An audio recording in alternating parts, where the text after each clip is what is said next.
დაგიბრუნდით ეთერში. გადაცემა მსგავსი სტუმრებით გიორგი ახვლედიანი, მამა თეოდორე გიგნაძე, მე გახლავართ ნანა დევდარიანი. ყოველ ოთხშაბათს ჩვენ ხვდებით ერთმანეთს გადაცემით მსგავსი. მოგეხსენებათ წელიწადში სულ რამდენიმე მსგავსია, როდესაც ოთხშაბათს და პარასკევი ხსნილია. ჩვენს გადაცემაში ყველა თემაზე საუბარი ხსნილია ეთერშია მსგავსი. მამა თეოდორე, ისე თქვენთან მექნება შეკითხვა. გავრცელდა ამ დღეებში ინფორმაცია, რომ მოსკოვის საპატრიარქო აპირებს აფხაზეთში ეპისკოპოსების ხელდასხმას. სიმართლე გითხრათ, მე სარწმუნოდ არ მეჩვენა ეს ინფორმაცია, იმიტომ რომ მიუხედავად აგვისტოს ომისა და შემდეგ აფხაზეთის და სამხრეთ ოსეთის აღიარებისა, რუსეთის საპატრიარქოს არ უღიარებია ეს ეპარქიები. არც თავის წეხში მიუღია და არც მათი დამოუკიდებელი სახით არსებობა უღიარებია. მე არ მაქვს ეს ინფორმაცია, ძალიანაც ახლა არ ვარ ჩახედული ამ საკითხებში. იყო პერიოდულად საუბარი იყო, თქვათ, რომ იქაური ხალხი რომ არ ყოფილიყო სულიერი ცხოვრების გარეშე, დროებით აეღოთ, თქვათ, თავის ფარველობის ქვეშ მიეღოთ აფხაზეთის ეს რეგიონი ან რუსეთის საპატრიარქოს ან კონსტანტინოპოლის საპატრიარქოს. იყო ამ თემებზე საუბარი, იმიტომ რომ ჩვენ ობიექტური მიზეზების გამო ვერ გვიხერხდება ეს. მაგრამ ეს უნდა ყოფილიყო დროებით. რუსებიც ამბობდნენ, რომ დროებით ვიქნებით, სანამ მომავალში თქვენ შეძლებთ და კონსტანტინოპოლიც ამბობდა, რომ დროებით ვიქნებით, სანამ თქვენ შეძლებთ. არგუმენტი ესეთი იყო, რომ ხე რიგითი ადამიანი რომელსაც არც ომი, მოკლედ რიგითი ადამიანი, რომელსაც რომ უნდა სულიერი ცხოვრება, ხო და არაფერი დაუშევებია, რა დააშავა, ხო იმ ადამიანმა უნდა სულიერად იცხოვროს. ანგნებავთ გალში მცხოვი ქართველები, ხო, უნდა სულიერი ცხოვრება და რა ქნან იმ ქრისტე უნდათ და ზიარება უნდათ. ამიტომ ეს მართლა პრობლემაა, ეს არ არის ისე, რომ პოლიტიკურ ინტერესებს ეწირება ამ შემთხვევაში რიგითი ადამიანების სულიერი ცხოვრება და ეს სულიერად არ არის სწორი. ამიტომ იყო ამ თემაზე საუბარი.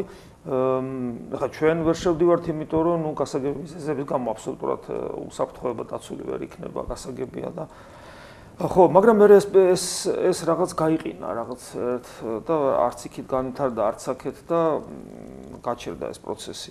დღეს ამ მდგომარეობა არ ვიცი, მაგრამ ის რომ თქვათ რუსეთის საპატრიარქომ ოფიციალურად იქ თავის ეპისკოპოსები დაადგინოს და მოდი ესე ვთქვათ, სულიერი ანექსია მოახდინოს ეკლესიური.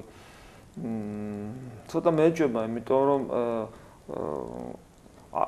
სახელმწიფოებრივი თვალსაზრისით, ხომ ამის საჭიროება რუსეთს რეალურად იქ ჩვენ არა ვართ ეკლესიურად, ვერც შევდივართ სანამ პოლიტიკურად ესეთი სიტუაცია, სახელმწიფოებრივად არა ვართ და დამატებით ახლა ახალი სკანდალი მსოფლიო საეკლესიო რუსეთს რა სჭირდება. თუმცა მე აქვე არ შემიძლია არ გავიხსენო, რომ იმავე და კიდევ უფრო მძიმე პრობლემის მიუხედავად, სწორედ სასულიერო პირები შევიდნენ პატრიარქის ძალისხმევით და ჩვენი ჯარისკაცების ცხედრები მათ გამოიყვანეს 2008 წელს, როდესაც ხელისუფლება სრულიად უუნარო აღმოჩნდა და მე მგონი სრულიც არ ქონდათ ამისა, რომ ეს ცხედრები გადმოესვენებინათ. თბილისში იყვნენ რომაში? ხო, ვინცად იყო გაქცეული გაცმა არ იცის საერთოდად. და მე ვფიქრობ, მე უკავშირებ ერთი და იგივე დაჯგუფების, ერთი და იგივე იდეოლოგიის ადამიანებისგან მოდის ხოლმე სულ ასეთი ინფორმაციები და მე უკავშირებ, ვიცით რას, მუდმივი თავდასხმები პატრიარქზე, საეკლესიო პირებზე, ეს პირდაპირ არის დარტყმა, იცით რაზე, ჩემი თვალთახედვით ერთადერთი სფერო, ეს არის სულიერი სფერო, სარწმუნოებრივი სფერო, სადაც საქართველოს მთლიანობა არის შენარჩუნებული. ფიზიკურად შევა თუ არა რომელიმე მღვდელი დაუშვათ აფხაზეთის ტერიტორიაზე, ამას იმ ხელამნიშნულება და დატვირთვა შეიძლება არ ქონდეს, ვიდრე იმას, რომ რუსეთი კვლავ საქართველოს ეკლესიას მის მთლიანობაში აღიარებს. მიუხედავად ყველა ჩვენი პრობლემისა ორ ქვეყანას შორის. და აი ეს დარტყმები პირდაპირ არის მიმართული სწორედ იმ სულიერი სფეროსკენ, სადაც საქართველო არის მთლიანი ჯერ კიდევ, ერთი მთლიანი. მთლიანი და გარდა ამისა, მე ესე ვფიქრობ, ამის მაგალითებიც არის. ჩვენ სახელმწიფოს შეუძლია დღევანდელ ხელისუფლებასაც შეუძლია გამოიყენოს უზარმაზარი რესურსი, რომელიც შეიძლება ქართულმა ეკლესიამ, საქართველოს მართლმადიდებელმა ეკლესიამ განახორციელოს დიპლომატიური კუთხით. ხო, აი ძალიან დიდი რესურსი. დიპლომატია. ძალიან დიდი რესურსი აქვს საქართველოს მართლმადიდებელ ეკლესიას ну, წინა ხელისუფლება ამას შეგნებულად არ აკეთებდა და თუ რამე ნაბიჯი იყო გადადგმული, ეგრევე ბლოკავდა. ეხლანდელი ხელისუფლება ბლოკავდა კი არა, ამბობდა რომ მე დავალეო და ეხლანდელი ხელისუფლება შეიძლება ამას ბოლომდე ვერ ხვდება, მაგრამ მე გეუბნებით რომ უზარმაზარი პოტენციალი აქვს საქართველოს ეკლესიას ამ კუთხით. ხო, ну, კარგი იქნება რომ თუ ამას გამოიყენებენ. ზარია, გამარჯობა გისმენთ. გისმენთ, ეთერში ხართ. ალო. დიახ, ეთერში ხართ, ბრძანეთ. გამარჯობოთ, მოგესალმებით. დამლოცეთ მამა. ქრისტემ დაგლოცოთ. ხმა შემოვიდეს ცოტა ეთერში არის.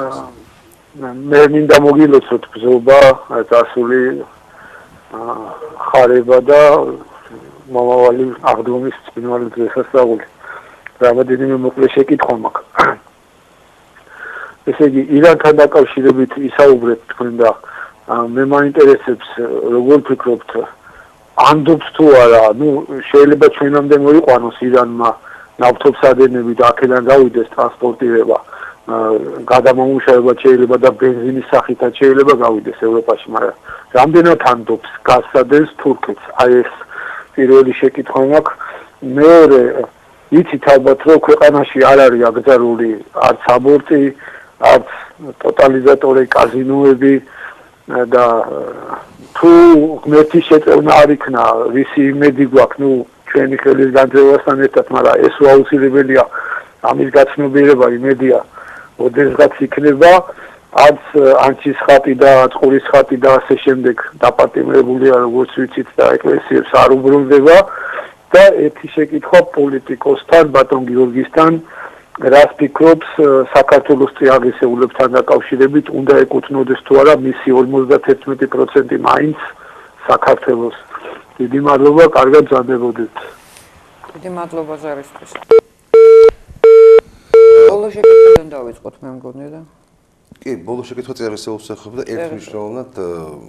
ერთმნიშვნელოვნად, რა თქმა უნდა, ეს არის მე ვთვლი რომ სახელმწიფოს ძალიან ბევრი კონკრეტული მიმართულებით უნდა კონდეს საკონტროლო პაკეტი ისეთ მნიშვნელოვან ასე ვთქვათ სტრატეგიული დანიშნულების ობიექტებზე თუ წიაღისეულზე, რომელიც ჩვენი ქვეყნისათვის განსაკუთრებული მნიშვნელობის რამ არის.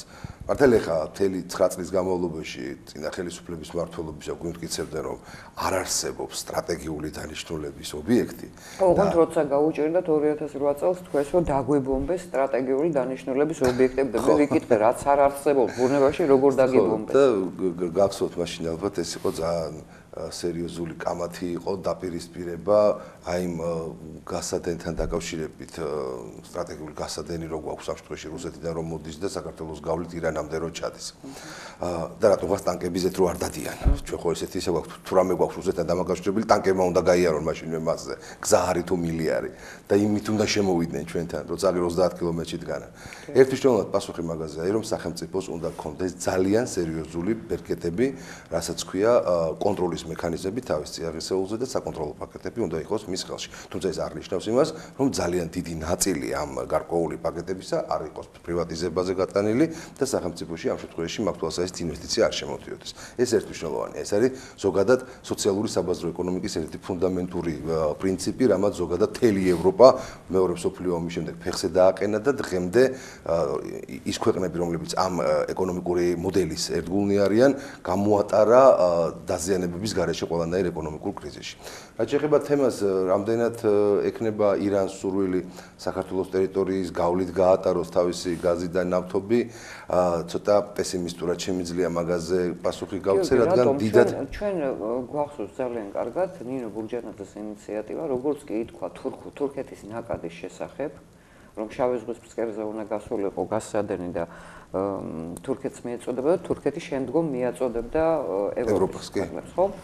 და იყო ბურჯანაძის ინიციატივა, რომ ახლავე დავსვათ საკითხი, რომ გასადენა საქართველოზე გაიაროს. ეს რას გამოიწვევდა, რომ გაზის გარკვეული რაოდენობა დარჩებოდა ჩვენს მოხმარებაში შეღავათიანი ფასით, ახალი სამუშაო ადგილები გაჩნდებოდა და ქვეყანა დაიბრუნებდა გეოპოლიტიკურ დატვირთვას.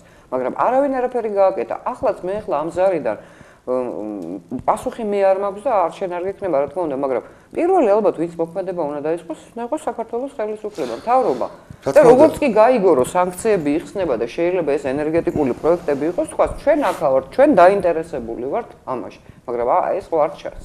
რა თქმა უნდა, იმ პროექტზე, რომელიც საზოგადოებას ქალბატონმა ნინო ბურჯანაძემ ინიციატივის სახით მიაწოდა და უპირველეს ყოვლისა მოსთხოვა ხელისუფლებას, რომ ამ მიმართულებით ჯერ სწრაფად ფიქრი დაიწყონ და მერე ნაბიჯების გადადგმა, ეს იყო ერთმნიშვნელოვანი ყველა მიმართულებიდან განსაზღვრული პოზიტივი.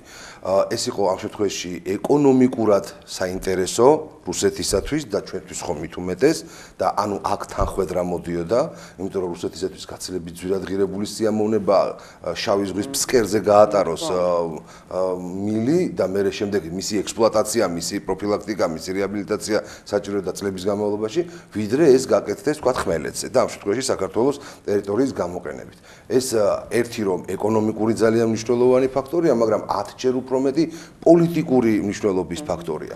ქვეყანასთან რომელთანაც გაქვს საერთო ესეთი სტრატეგიული ეკონომიკური ინტერესები და ობიექტები, იმ ქვეყანასთან სულ რაც უფრო მეტი გაქვს ესეთი ინტერესი, მით უფრო მცირდება ომის, ავტომატის და ტანკის ინტერესი და კონფლიქტის ინტერესი. შესაბამისად, იმისი მხრიდანაც და შენი მხრიდანაც. ეს არის ამ შემთხვევაში ერთმნიშვნელოვნად საქართველოს თუნდაც იგივე პოლიტიკური თვალსაზრისით ტერიტორიული პრობლემების ამ მკვდარი წერტილიდან დაძვრის წინაპირობაც კი. შესაბამისად, აქ გამომდინარე იქიდან რომ რუსეთისათვის ეკონომიკურად უფრო ხელსაყრელი იქნებოდა საქართველოს ტერიტორიაზე ამ პროექტის განხორციელება, ასე დაკავშირება თურქეთთან და თურქეთიდან ევროპაში გასვლა.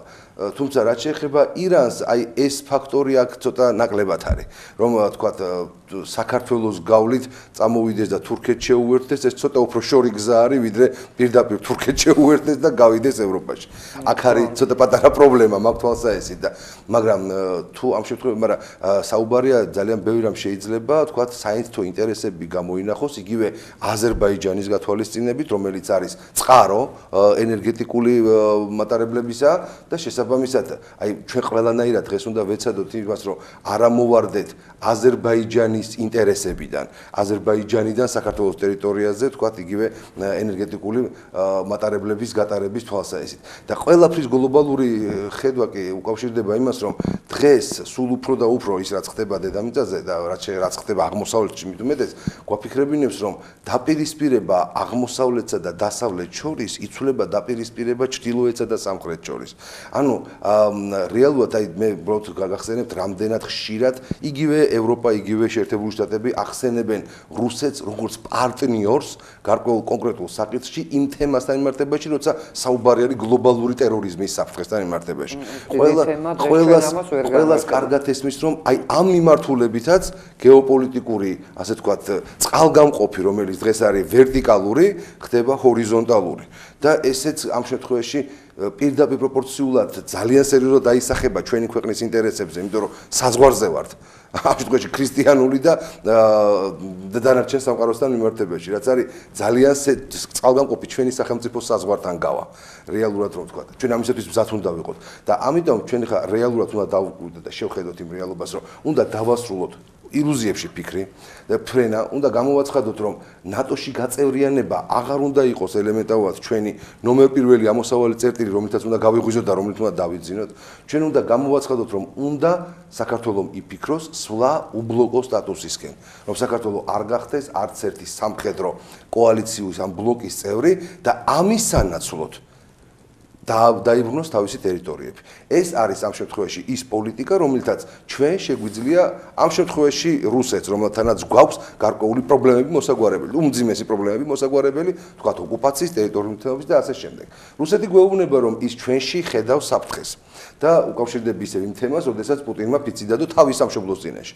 ჩვენ ვართ მათთვის საფრთხე. ჩვენ ვიძახით, რომ არ ვართ რუსეთისათვის საფრთხე. დიახ, თითოეულმა ქართველმა რომ დავიხუროთ ჩაფხუტი და ჩავსდეთ ტანკში, ეს პოტენციალი არ ეყოფა რუსეთისთვის სამხედრო საფრთხის შექმნას. ამ კუთხით არა ვართ საფრთხე, მაგრამ საფრთხე ვართ, როდესაც ვაცხადებთ, რომ ჩვენს ტერიტორიაზე შემოვიყვანთ ისეთ სამხედრო ბლოკს, რომელსაც საფრთხე დაღიქვამს რუსეთი. აი აქ ვართ კი არა რეალურად საფრთხე. ხო, და ბუნებრივია საქართველოს ტერიტორიაზე ხა იქ რადარების და სტრატეგიული შეიარაღების დაყენება არის ძალიან მნიშვნელოვანი საფრთხე. ამითი ამ ნაბიჯი ჩვენ ფრიდმანის ბოლო გამოსვლა არის ძალიან საინტერესო ამ თვალსაზრისით, ის პირდაპირად მე ასეთი გულახდილი სტატიაც ქონდა დღევანდელ გაზეთში საქართველოს და მსოფლიოში ასეთი გულახდილი და გაშიშვლებული ამერიკული ინტერესები შემიძლია ვთქვა რომ არ ყოფილა აქამდე. ის პირდაპირ ამბობს რომ თუ ჩვენ უკრაინაში შევალთ უკიდურეს წერტილამდე, ესე იგი ჩვენ ვიქნებით 100 კილომეტრში სტალინგრადიდან და 500 კილომეტრში მოსკოვიდან. 500 კილომეტრში ხა ბალისტიკური რაკეტები შეიძლება ძალიან უმტკივნეულოდ გააგზავნოს. სტალინგრადი შეეშალა, ლენინგრადი უნდა ეხსენებინა მე მგონი ხო. და ესე იგი გამოდის რომ მთელი ეს დამამშვიდებელი რიტორიკა წლების განმავლობაში რუსეთს როებრებდა არა ჩვენ თქვენთვის არ ვართ საფრთხე, არ ვართ საფრთხე. ერთი გამოსვლით ახლა სტრატფორია არის იმ დონის ორგანიზაცია, რომელსაც ძალიან ხშირად უწოდებენ ჩრდილოვან ЦРУ-ს, უბრალოდ ცენტრალურ სადაზვერვო სამმართველოს, ხო, ჩრდილოვას. ეს ძალიან სერიოზული განცხადებებია. ნებისმიერ შემთხვევაში მე მაინც არ მტოვებ შეგრძნება, რომ ჩვენ ისევ რაღაცა გიგანტური უზარმაზარი ცვლილებების წინაშე ვდგავართ სოფლიოს მასშტაბით. მაგრამ კითხვა, რომელიც ჰქონდა ჩვენს მაყურებელს. როდესაც ქვეყანაში არ არის აკრძალული კაზინოები, არ არის აკრძალული აბორტები, როდესაც ანშესხატი დაპატიმრებულია, რა უნდა გვეშველოს? ყოველი აბორტი ფაქტიურად თელ ზეცას შეძრავს, შეიძლება ასე ითქვას. მე წარმოგიდგენიათ საღვთო განგებულებით ყოვლის შემოქმედი, სამყარო შემოქმედი ცოცხალი ღმერთის ჩანაფიქრი, რომ კიდე ერთი პერსონა, პიროვნება მოევლინოს ქვეყანას, ამისათვის დედის წიაღში ისახება სიცოცხლე და ამას ჩვენ კლავთ. ადამიანი თავისუფლებას ზღვარი არ აქვს, პრაქტიკულად ღმერთი არ ზღუდავს ამას. ჩვენ პიროვნული არჩევნის თვალსაზრისით და ჩვენ ამას მოქმედებთ და მოქმედებთ არა კულვარულად, არა ნუ თქვათ ისე რასაც ადამიანის ცოდვა ქვია და ადამიანი ყოველთვის ჩადის ცოდვას, არამედ მას დავაკანონებთ, ეს სხვადასხვა რაღაცა ამბობენ ხოლმე რომ ავგზავნოთ, მაშინ ესე იგი ის მაინც მოხდება, რა თქმა უნდა მაინც მოხდება, იმიტომ რომ მას შემდეგ რაც ადამ და ევამ ღმერთზე უარი თქვეს, იმ და პირველი შვილი უკვე კაინი იმის ნიშნად რომ ადამიანის ბუნებაში მოხდა კატასტროფა და იგი დაცილდა ღმერთს და დაზიანდა და არ შეუძლია რომ ცოდვა არ ჩაიდინოს, არ შეუძლია რომ ღმერთთან იყოს და ამიტომაც მოვიდა ღმერთი და მისი ადამიანური ბუნება ღმერთისა გაიდო ჩვენსა და ღმერთს შორის. სწორედ ამიტომ ხდება ეს ყველაფერი, ამიტომ მოხდა. თორემ ადამიანში იმდენ ისეთი პრობლემაა, რომელიც უბსკულათდებს ჩვენსა და ღმერთს. ამიტომ ადამიანები ყოველთვის ცოდავენ, მაგრამ როდესაც გაცნობიერებულად ადამიანები კაცობრიობა აკეთებს დაკანონებას ცოდვისა და ამბობს რომ ეს ნორმაა, იგივე ჰომოსექსუალისთან დაკავშირებით, როცა ვამბობთ რომ ეს არის ნორმა, ხო, უკვე ძალიან სერიოზული პრობლემის წინაშე ვდგებით, იმიტომ რომ ჩვენ არათუ ცოდვა გვერევა და ცოდვას ვებრძვით, არამედ ცოდვას ნორმად მივიჩნევთ და ვფიქრობთ რომ ესეც უნდა იყოს. ამიტომ ეს არის სერიოზული გამოწვევა საღვთო განგებულების წინააღმდეგ და ამიტომ მთელი ერი ცოდვაშია. შეეხება კაზინოს და კიდე რაღაცი თქვა, ხო? ყოველ შემთხვევაში სათამაშო სახლი ეს არის ნარკოტიკზე უარესი. მე როგორც ხდელი ვამბობ, რომ ნარკომანიასგან უფრო ინკურნება ადამიანი, ვიდრე ის, ვინც ლუდომანიით არის დაავადებული, ანუ თამაშის აზარტული თამაშით და ჩვენ ეხა ის რასაც ეხა მე ვიტყვი ყველა მისით, რა საშინელი სტატისტიკა, რამდენი თვითმკვლელი ყავს, რამდენი გაუბედურებული, განადგურებული ოჯახი, ნუ შიგნით რაც ხდება, ჩვენ ხო იქ არ ვიცით რა ხდება, აბა ჩვენ გვინახია სიუჟეტი მაგალითად თუ გვინახია აი ეკლესიას მიგვითითებენ ხოლმე რატომ არ არის გახსნილი ეკლესიაც ან გახსნილია რა ვიცი არავის არაფერს არ უმალავდა თუ გვინახავს მაგალითად აი კაზინოში ვთქვათ ერთი ღამე გადაღებული კაზინოში როგორ ხდება იქ თამაში და რეები ხდება გვინახავს მე არ არსებობს არა ასეთი არ არის აი კი არა კაზინოში ფანჯრებიც არ არის ხო ამიტომ გესმით ეს არის აბსოლუტურად დახურული ორგანიზაცია საზოგადოება სადაც კატასტროფული მდგომარეობა ასნეობრივი თვალსაზრისით მაგალითად აი მაგალითს მოგიყვანთ როგორ თამაშობენ და იქ ერთი უცხოელი იყო რომელიც გულის შეტევა ეწყება წაიქცევა გარდაიცვლება და არ აქვთ ასეთი კანონები ხო რომ ვერ დაეხმარების სანამ არ მოვა ასე იგი სასწრაფო და თამაში გრძელდება აი თამაში გრძელდება და ისე ხდება რომ იქ მოძრაობა უწევთ და რო გადახვიდე უნდა გადააბიჯო და მე უკვე ამ თამაში შედის რაღაც ესეთი ყოველ დემონური ცინიზმი, რომ რაც მეტად გადააბიჯებ, უფრო მეტი შანსი გაქვს რომ მოიგო. ნუ აი და ან ერთი ფეხი მიკარი ერთი ეგება თავისი რაღაცა თქვა სიტყვა, აი ამის მომსწრეები არიან ადამიანები, რომლებიც იქ დაესწრო. შემთხვევა კიდე ერთი ასევე მსგავს შემთხვევათა გარდაიცვალა ადამიანი და ცოლ-ქმარი თამაშობდა ამ ცოლს, ესე იგი გული უწუხდება, რომ იცვალებულია და ქმარი ეუბნება კაცო, მაგცე ყურადღებად მოდი გააგრძელე და ანუ ეს თვითონ ეს ფაქტები, ხო? ეს იმდანად ამაზრზენა, ანუ ადამიანი კარგავს იქ ადამიანურ სახეს. მე ჩვენ გვინდა რომ ეს ადამიანი იქიდან რომ გამოვა, იქიდან კვალი არ დარჩება, როგორ ფიქრობთ და ჩვენ გინდა რომ იმან ჩვეულებრივი ადამიანური და კეთილი მოქალაქეობა გააგრძელოს. ეს ასე არ მოხდება და ეს ხდება გადაგვარება, განს ძალიან ბევრი ახალგაზრდა შედის იქ. მარტო აი ამ კუთხით თუ შევხედავთ ფსიქოლოგიური კუთხით, ეს არის სერიოზული დამაზიანებელი ჩვენი საზოგადოებისათვის, ხოლო თუ ღვთის წინაშე როგორც ცოდვა შევხედავთ, ну რა ვიცი რა, აგერ საპატრიარქოსა და ესე იგი სიონს შორის აგვიშენეს ეს შანგრილა და როგორც იყო ისევ არის. მე მაგალითად ვთვლი რომ მე რო იქ გავივლი ხოლმე გძნობ რომ მე როგორც ქრისტიანს და როგორც ჩემი სამშობლოს პატრიოტს სილა გამაწნეს და მე და ეს ის მომენტი არ არის მეორლოყო რა უნდა მიუშურო. ეს ის მომენტი არ არის. ამ დროს მეორლოყოს არ უშვერენ და მე არ მაქვს პასუხისგაცემის უნარი და შესაძლებლობა. ხო და მე ვფიქრობ ეს ძალიან სერიოზული პრობლემაა. რაც შეეხება ხატებთან დაკავშირებით, რა თქმა უნდა, ესეც პრობლემა არის.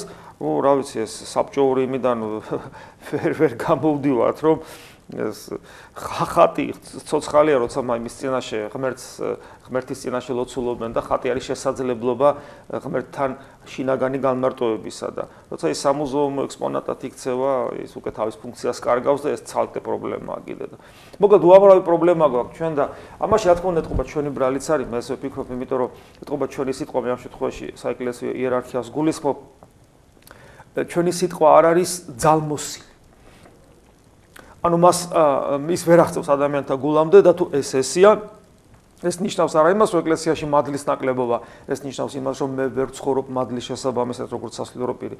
ამიტომ რა თქმა უნდა, მე ჩემ ბრალეულობას უნდა შევხედო, ჩემს ცოდვებს შევხედო, სახელმწიფომ თავის წილი დანაშაული დაინახოს ამაში, ერთმანეთს მოусმინოთ და ერთი რამე არის, რომ სინდისის ხარჯზე, ზნეობის ხარჯზე და მით უმეტეს ჩვენი სარწმუნოების ხარჯზე და ამ ყველაფერს უგულებელს ყოფით ჩვენ სახელმწიფოს ვერ ავაშენებთ.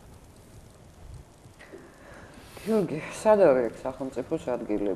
ჩვენ რაღაც ისე მიგვაჩვიეს, აი მამა თეოდორე გვასწავლიან, რომ უნდა ვაშენოთ სეკულარული სახელმწიფო, ხო? სადაც ეკლესია ცალკეა, სახელმწიფო ცალკეა და ასეთ სახელმწიფო კომუნისტების დროს იყო. მთლიანად გამოშიგნული იყო ის, ასე ვთქვათ, სულიერების ამ ასპექტისგან. თუმცა კომუნისტებს ჰქონდათ ზნეობრივი ნორმები, ბოლოსკენ მაინც მიახლოებული იმ სასულიერო ნორმებთან, სულიერების იმ გამოხატულებებთან, რაც არის კერძოდ ტრადიციულ რელიგიებში. სახელმწიფოს როლი სად არის? ჩვენ გვახსოვს დაპირება იმის, რომ შანგრილა აღარ იქნება, ეს რაღაცა უაზრო ნაგებობები. შანგრილა კი არა, ველოსიპედი ვერ აიღეს, აი სრულად უაზრო ველოსიპედი. ესე იგი უმოძრაობის, უძრაობის სიმბოლო, რომელსაც ორი საჭი აქვს აქედან და იქიდან და ვერცერთ მხარეს ვერ წავა, ვერ ასვლა. ეს უაზრო ხმართლად ორი საჭი აქვს. ორი საჭი აქვს, ეს ნიშნავს, რომ ვერც იქით წავა და ვერც იქით წამო, ხო? ხო, მე ბევრი ვიკითხე თუ რა ღრმა ფილოსოფიური შინაარსი ამ ველოსიპედში. საშინელებაა კაცო, რუსეთს ოთავიანი არწივი აქვს ბიზანტიისგან გადაღებული, რომ ყველაფერს ვაკონტროლებთ. ჩვენ უძრაობის სიმბოლო რა უბედურება. სიმბოლოში მაინც ვიყოთ რაღაცა ცოტა ისეთი. სამწუხაროდ ძალიან ბევრ საკითხთან მიმართებაში შეგვიძლია ვთქვათ, რომ იყო ერთი დაპირება, იყო საზოგადოებრივი განწყობის შექმნის ერთი მიმართულება, რომ გამოსწორდებოდა ის, რაც ძალიან ბევრს აი ამ წლების განმავლობაში არ მოსწონდა და რის გამოც მიდიოდა მაგალითად და ირჩევდა სხვას, იგივე 2012-ში და ცდილობდა რომ შეეცვალა არსებული პოლიტიკური რეალობა ქვეყანაში და უცებ აღმოჩნდა რომ არჩევნების შემდეგ ძალიან კომფორტულია ბევრი იმ რამის გამოყენება, რომელიც მაგალითად წინა ხელისუფლების დროს კრიტიკის საგანი იყო დღევანდელი ხელისუფლების მიერ. მაგალითად საარჩევნო ბატონო გიორგი, რამდენად თავისუფალია დღევანდელი ხელისუფალი, რომ აკეთოს თუნდაც ის რა პირობებითაც მოვიდა. რამდენად თავისუფალია, რომ საქართველოს ინტერესები გაატაროს ყველა სფეროში. რა თქმა უნდა, აბსოლუტურად მართლად ვზანებთ. ანუ შეიძლება უნდათ და არ შეუძლიათ. ჩვენ ხო დღეს როგორ ვითარებაში ვართ? ჩვენ დღეს ვართ რეალობაში, როდესაც პრაქტიკულად და არა მარტო ეს ხელისუფლება, არამედ წინა ხელისუფლებაც, ოღონდ წინა ხელისუფლებას გარკვეული თავხედობა ყოფნიდა თავისი, ასე ვთქვათ, მამამარჩენალისათვის შიგადაშიგ წინააღმდეგობა გაეწია და ამის მაგალითი იყო 2008 წლის მოვლენები აგვისტოში თუნდაც. იმიტომ რომ ყველა ეუბნებოდა რომ ეს არ გააკეთო და მან მაინც გააკეთა. და დღევანდელი ხელისუფლება, ერთ-ერთი მათი უმნიშვნელოვანესი უსუსურობის მაგალითი არის სწორედ იმ მიმართულებით, რომ ვერც ახერხებენ გარკვეულწილად სრულფასოვნად, ასე ვთქვათ, და ისევე როგორც წინა ხელისუფლება გაატარონ თავიანთი მარჩენალების და დამკვეთების ამ შემთხვევაში შეერთებული შტატებიდან პოლიტიკა, ვერც მაგას ვერ ახერხებენ წესიერად და შესაბამისად მუდმივად ხდებიან იმის განმახორციელებელი, რაც ანტიქართულია და ამ თემაზე რამდენიმე კონტექსტით შევეხეთ დღეს ჩვენ საუბარს, იგივე ვთქვათ, აი ამ ანტიდისკრიმინაციული კანონის მიღებით, რომელმაც პრაქტიკულად საქართველოში აბსოლუტური უმრავლესობის დისკრიმინაცია მოახდინა და აი რასაც კაბუტონი ნანაბძანებს დაპირებები თუ ელემენტარული რასაც ყოველდღიურ რეჟიმში ვხედავ, რომ შანგრილა იქ აღარ იქნებოდა, რომ ის რაღაცა გაუგებარი წარმონაქმნის რაღაცა ისე შუშის მილები თუ დოქები რომ და ყოფილიყო, რომლებიც პრაქტიკულად კლავს დომინანტ ძველ თბილისს, ხო? შეიძლება შუშის ხუდი ვიზუალურად მოეწონოს ადამიანს, მაგრამ როდესაც ის ფარავს სიონს, როდესაც ის ფარავს მეტეხს, როდესაც ის ფარავს და ვეღარ ამჩნევ იქ ნარიყალას და მის დომინანტობას, ხო? ბუნებრივია რომ ეხა ის იქ მისი ადგილი არ არის. თორე შეიძლება სხვაგან სადმე ბიზნეს უბნის პირობებში შეიძლება ძალიან ლამაზი ეფექტიც იყოს, ხო? მაგრამ როდესაც აღარ კლავს მთლიანად დომინანტ ძველ თბილისს, რაც არის ჩვენი მთავარი ღირსება და არა შუშის ხიდი, ეგ არის ცუდი, ხო? მაგალითად, მაგრამ მე უარეს გეტყვით, იცი, აი რამდენიმე დღეა სულ მინდა სადღაც გამოვთქვა ეს ჩემი საშინელი აღშფოთება, როდესაც დავინახე რა გაიზარდა ოპერის უკან თაბუკაშვილის ქუჩაზე იმ შენობის ადგილას, რომელიც დაანგრია მაშინ სააკაშვილმა, რომ გამოყარეს მოსახლეობა იქიდან, გახსოვთ, რა უბედურება ტრიალებდა და ინვესტორს რო გადასცეს და რა აშენდა იქ და ჯერ კიდე რო არ დასრულებულა. ოპერის უკან ამოვიდა საშინელება რაღაცა, რომელიც არის არაადეკვატურა. არ ვიცი, ალბათ 1.40 მაინც, არ ვიცი, 30-ზე მეტი არის ალბათ.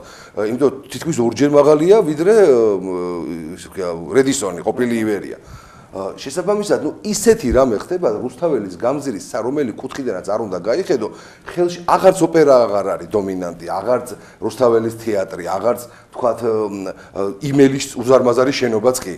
დომინანტი არის რაღაც გაუგებარი წარმონაქმნის რაღაცა ნაყოფიერების ხვაება. გადარება შეიძლება. ისეთი რამ არის და მაშინ როდესაც ვიღაცა შეიძლება კულტურული ძეგლის გამოისობით და კანონზე დაყრდნობით ძველუბანში ფანჯარა არ გააჭრევინონ ელემენტარულად, რო არ გააჭრევინონ, შესაბამისად მიცემული არის ნებართვა აი ამ კატასტროფაზე. და ბუნებრივია რომ ხა ჩვენ ხედავთ რომ სწორედ ამას ქვია იმედგაცრუება და ამას მოყვა იმედგაცრუება. საზოგადოების განვითარების, აი ემოციების განვითარების გარკვეული პერიოდები არსებობს. ჯერ საზოგადოება არის ძალიან დიდი იმედით განწყობილი ახალი ხელისუფლების მიმართ. მით უმეტეს ამდენი წვალება წამების შემდეგ, რაც რა წლის განმავლობაში გამოიარა. შემდეგ ამას მოყვება გარკვეული იმედგაცრუების მომენტი, რომ თურმე მე ეს ყველაფერი რაც მეგონა ეს ყველაფერი ტყუილი ყოფილა. ძალიან ცუდი პროცესი. რაღაცა წელიწად ნახევარი გრძელდება დაახლოებით 1 წელი და შემდეგ იწყება უკვე სასოწარკვეთილების განცდა. უკვე იმაზე კი აღარ ფიქრობს ადამიანი, რომ ეს რა უსუსური ხელისუფლება აღმოჩნდა და ეს როგორ გამიცრუა იმედებიო. იწყებს იმაზე ფიქრს, ხვალ მე საერთოდ რა მეშველება თუ თქვათ კიდე მაგალითად ეს ლარი თუ კიდე გაუფასურდა და ჩემი შემოსავლები კიდე განახევდა და ჩემი გადასახდელი კრედიტი კიდე გაიზარდა, მე რაღა მეშველება ხვალ ან ჩემში უკვე სასოწარკვეთის ეტაპზე გადადის და აი ყველაზე საშიში ეტაპი არის უკვე სასოწარკვეთის შემდეგ, როდესაც დგება გაბრაზების ეტაპი.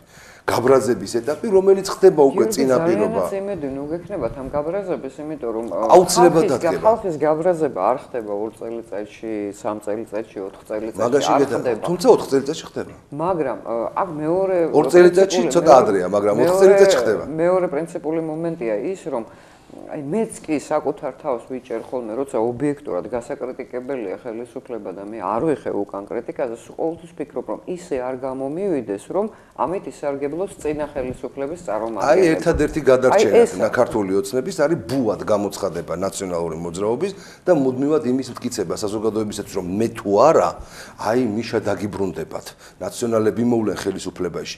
ამიტომ მე უნდა მაპატიოთ ყველანაირი უსუსურობა, უნდა თვალი დახუჭოთ ყველანაირი ჩემს აი უმაქნისობა არაფრის მცოდნეობაზე, მაგრამ ეს ყველაფერი უნდა გააკეთოთ იმის გამო, რომ მე თუ არა იქნებიან ნაციონალ. როგორ ვფიქრობ, სხვა რამე არგუმენტი შეიძლება არსებობდეს ქართული ოცნებისათვის, რომელმაც გადაარჩინა ნაციონალური მოძრაობა პოლიტიკური გაქრობისაგან, ხო? ჩემთვის ეს სრულიად აუხსნელი არის.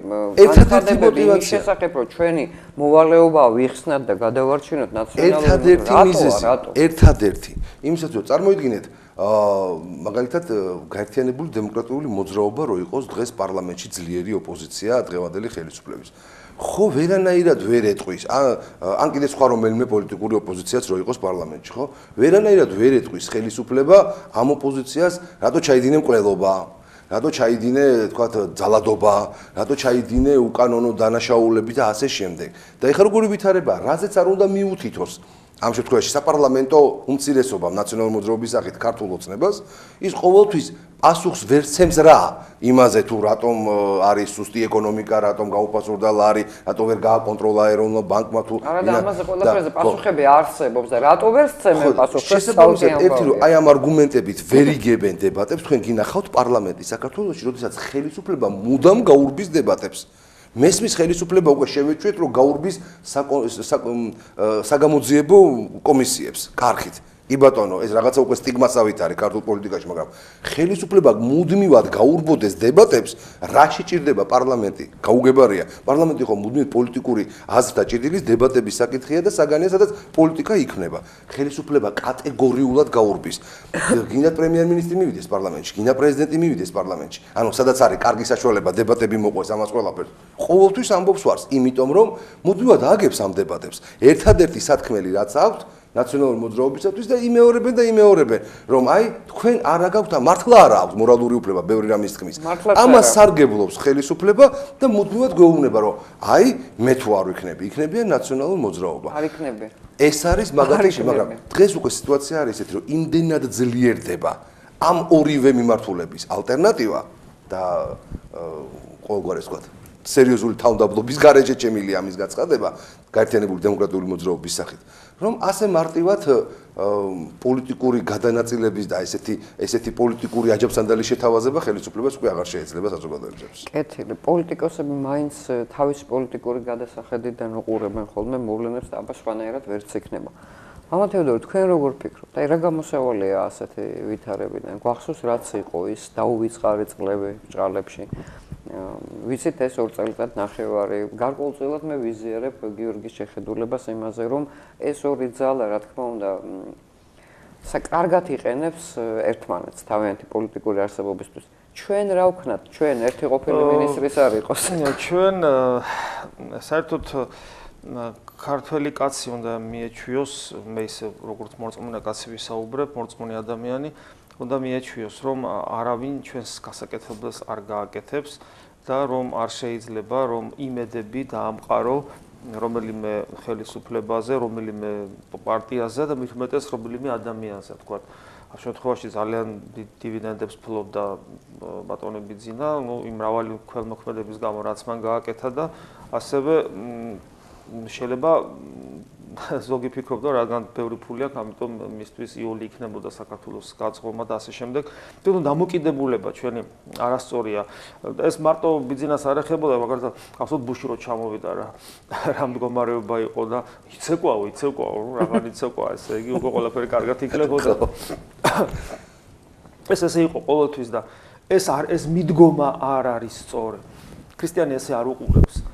ქრისტიანი არ უყურებს, ყოველი ადამიანი დაცემული ბუნების მატარებელია და არავის არ შეუძლია ღვთის ფუნქცია შეასრულოს, ხო? ხო, გარდა ამისა ჩვენ უნდა ვისწავლოთ, გქონდეს საკუთარი თავის იმედი, ჩვენ უნდა საკუთარ თავს აქტიური მოქალაქეობის რანგში უნდა აიყვანოს თითოეულმა ადამიანმა. არ შეიძლება იყო პასიური და არ შეიძლება რომ მხოლოდ ხელისუფლებას გადააბრალო და შენ პასიური იყო მოქალაქეო, შენ იყო უზნეო, შენ არ გიყვარდეს სამშობლო, შენ ქუჩაში ნაგავს ყრიდე, შენ ესე იგი მეზობლებს ატერორებდე, შენ ოჯახში არ უყვარდეთ შენი მისვლა და ამ დროს შენ ესე იგი ხელისუფლებას თხოვდე რომ რატო არ გვივლი და რატო არ პატრონობ შენ თავს შეხედი, ანუ თითოეული ჩვენთაგანის პასუხისგებლობა ღვთის წინაშე. ბოლო-ბოლო პავლე მოციქული გვეუბნება რომ ყოველი ხელისუფლება ღვთისგანგებით და დაშვებით არის, ხო? რატო ვფიქრობთ, რომ ღმერთი რომელიც გვეუბნება რომ ერთი ღერით გადავარდება ჩვენი თავიდან, რატო ვფიქრობთ, რომ ხელისუფალი რომელიც არ მოგწევს შემთხვევით არის? არ არის შემთხვევით. ეგება დაიმსახურე. ეგება ამაზე უკეთეს შენ არ იმსახურებ დღეს და ეგება შენ უნდა დასვა ესეთი კითხვა რიგით მაქართველმა, რომ ესე იგი რაღაც სხვანაირად უნდა ვიცხოვროთ, რომ უფრო უკეთესი ღირსი გავხდეთ, თორე ჩვენი ეს მე არჩევას როგორ ვაკეთებთ? რამდენად მართალნი ვართ, როცა ჩვენ არჩევთ, რამდენად უანგარონი ვართ, რამდენად სინდისის მხარეზე ვდგებით, როცა ჩვენ არჩევანს ვაკეთებთ, როცა რაღაც პოლიტიკურ არჩევანს ვაკეთებთ, რამდენად მართალნი ვართ ღვთის წინაშე, ხო? აი ესეთი მე ანალიტიკური აზროვნება უნდა შეელოს ადამიანს, შეფასების კრიტერიუმი უნდა ქონდეს, ხო? ჩვენ გამოდის პოლიტიკოსი ტელევიზორში რაღაცას ამბობს, ჩვენ გვჯერა ყველაფერი. რატო გვჯერა? ხო შეიძლება ის აიდო რაც უფრო ბევრ ტყუილ სიტყვის მით უფრო გვჯერა. ხო, რატო რა? ერთის ხრივ ეჭვიანობაც არ ვარგა, მაგრამ მეორეს ხრივ არც ბრიყვის მდგომარეობაში ყოფნა არ ვარგა. გესმით? ჩვენი პასუხისგებლობა, ჩვენ როგორ უნდა ვცხოვრობდეთ თითოეული ადამიანი, რომ მე თქვათ რაღაცა შეიცვალოს. ზეციდან, აი ესე, პროფესორად პოლიტიკური ზეციდან შეიძლება ასე თქვას, თავზე სიკეთე არ იქნება, იმიტომ რომ რამაც მოვიდეს რაიმე სიკეთე, ვერ მიხვდები, რომ სიკეთე აქ არის და არა, ამასაც კი ვერ მიხვდები, ხო? ასე რომ კიდევ ერთხელ საკუთარ თავს მოუწოდებ, რომ სწორედ ვიცხოვროთ და სწორედ დავინახოთ. ჩემი პირადი, ჩემი შვილებისათვის თავარი რა არის? ესეც უნდა ვიცოდე, ხო? ჩვენ გვახსოვს 90-იანი წლების საქართველოს, როდესაც ჩვენ თავისუფალი საქართველოს გვინდოდა, მაგრამ ხა მე მახსოვს, ხო, იქ ჩემი თავი, მე 9 აპრილის მონაწილეც ვარ და მახსოვს, ეხლა ვიღაცა მე მაშინ მორწმუნეც არ ვიყავი და ვიღაცა რომ მოსულიყო და ეკითხა, აბა რადგინა შენ თავისუფალი საქართველოს, რაში უნდა გამოიყენო? აი და მე ეხლა რომ მახსენდება, მე პასუხი ვერც კი გამეცა. ეს საინტერესოა, რადგინა თავი? ო ჩვენ და ხო და რადგინდა? ეხლა რა გაკლია და რა უნდა გქონდეს მე? კაი, შენ კი ბატონო. ზარია ჩვენთან. აი რა, ეგ ძალიან მნიშვნელოვანია, როცა ამ კითხვას დაუსვამთ საკუთარ თავს. გამარჯობა, გისმენთ, ეთერში ვწანდებით. მოგესალმებით. ცნობილია, რომ ყოველი ხელისუფლება არის ღმერთისგან. არის მის თუ შესაძლებელი. მაგრამ რადგან არ გაამართლა ამ ხელისუფლებამ საქართველოში, ხომ არ ჯობია, რომ ძველ ისრაელში როგორც ირჩევდა უშუალოდ უფალი, ისე ერჩიონ საქართველოში მმართველი. დიდი მადლობა. ვერ გავიგე კითხვა. სამწუხაროდ ხმაცუდად შემოდიოდა, მე მგონი ისრაელის მაგალითი მოიყვანა, როგორც ძველ ისრაელში ირჩევდნენო. მაშინ მეფეს ირჩევდნენ. როგორ ირჩევდნენ?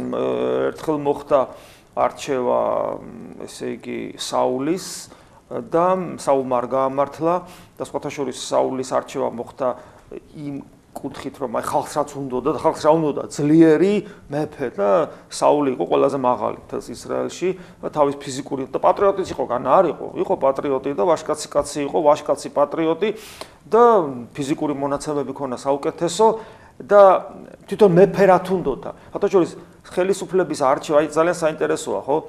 ისრაელ ყველას ყავს მეფე. ისრაელს მეფე არ აქვს. და ისრაელმა მოინდომა წარმართი სახელმწიფოების მსგავსად ეცხოვრა. მათი მსგავსად ეცხოვრა, იმიტომ რომ მან ვერ შეძლო ღვთისმორჩილება და ერთგულება იმ ცნებებით, რომელიც ღმერთისგან იყო. ამიტომ მან მოინდომა ეცხოვრა წარმართებებით. ეს ნიშნავს, რომ ძლიერი ხელისუფლება უნდოდა. ნუ ძლიერი ხელისუფლება საულია და საულმა არ გაამართლა. შემდეგ დავითის არჩევა ხდება. მაგრამ დავითის არჩევაც ხდება წინასწარმეტყველის მიერ, ისე როგორც საულის მიერ და ამ შემთხვევაში წინასწარმეტყველი პირველ რიგში ხალხის ნებას აცოცხლებს და დავითის შემთხვევაში უკვე ღვთისგანგებულება. დავითი პატარა არის ტანად, საულისგან განსხვავებით არაფრით გამორჩეული, ერთი მწყემსი ბიჭია, ის ნაბოლარა, თუმცა შინაგანად ძალიან გმირი იყო და ღვთის საოცრად მოყვარული იყო. ხო, ეხლა რაც შეეხება ჩვენ შემთხვევაში ის წინასწარმეტყველიც არ არის, რომელსაც შეუძლია ამგვარი ღვთის ნების მქონე ღვთის მოყვარული ადამიანი იპოვოს და ღვთის ნება განაცხადოს. მაგრამ რომც იყოს ესეთი წინასწარმეტყველი, მე მეჭვება რომ ჩვენ მას დაუჯეროთ. იმიტომ რომ მაგალითად ჩვენს უწმინდეს პატრიარქს ბერჯოლ უთქვამს ესეთი რამე, რასაც ბევრი სიბრძნე არ ჭირდებოდა 2-2-4 იყო რომ გაგვეგო. მაგალითად წმინდანებს ნუ გამოსახავთ ფულს, მაგალითად წყალს ნუ გააყიდით, ხო? 2-2-4-ია, მაგრამ ნუ იმ კანონს ნუ მიიღებთ და ასე შემდეგ, მაგრამ ამას არავინ არ უსმენს, ხო? ასე რომ ჩვენ რატო ვფიქრობთ, რომ ხა წინასწარმეტყველო გამოჩნდება, რომელსაც პატრიარქის სტატუსიც კი არ ექნება, მას ამ სტატუსი კი არ ექნება წინასწარმეტყველს. ჩვენ პატრიარქის სტატუსი მაინც აქვს. იმას არაფერი არ ექნება და იტყვის, რატო გონია რომ ჩვენ დაუჯერებთ, არაფერსაც არ დაუჯერებთ. რა თქმა უნდა. და ეს ჩვენი ალბათ რაღაც საოცარი დამახასიათებელი ნიშანთვისებაა მის უწმინდესობას განმარტებაში. თელიერი ერთმნიშვნელოვნად თან ხვდებით, რომ ყავს ადამიანი ღვთისგან ბოძებული მადლი გვაქვს, რომ პრაქტიკულად ყველაზე ბრძენი ადამიანის ასე ვთქვათ თანამედროვენი ვარ და მასთან ერთად ვცხოვრობ და მაგრამ ყველანი ვთავდებით რომ ყველაზე ბრძენი, ყველაზე ჭკვიანური რჩევის მომცემი ის არის და როგორც კი გვაძლევს არჩევას, მაშინვე იმას არ ვაკეთებთ.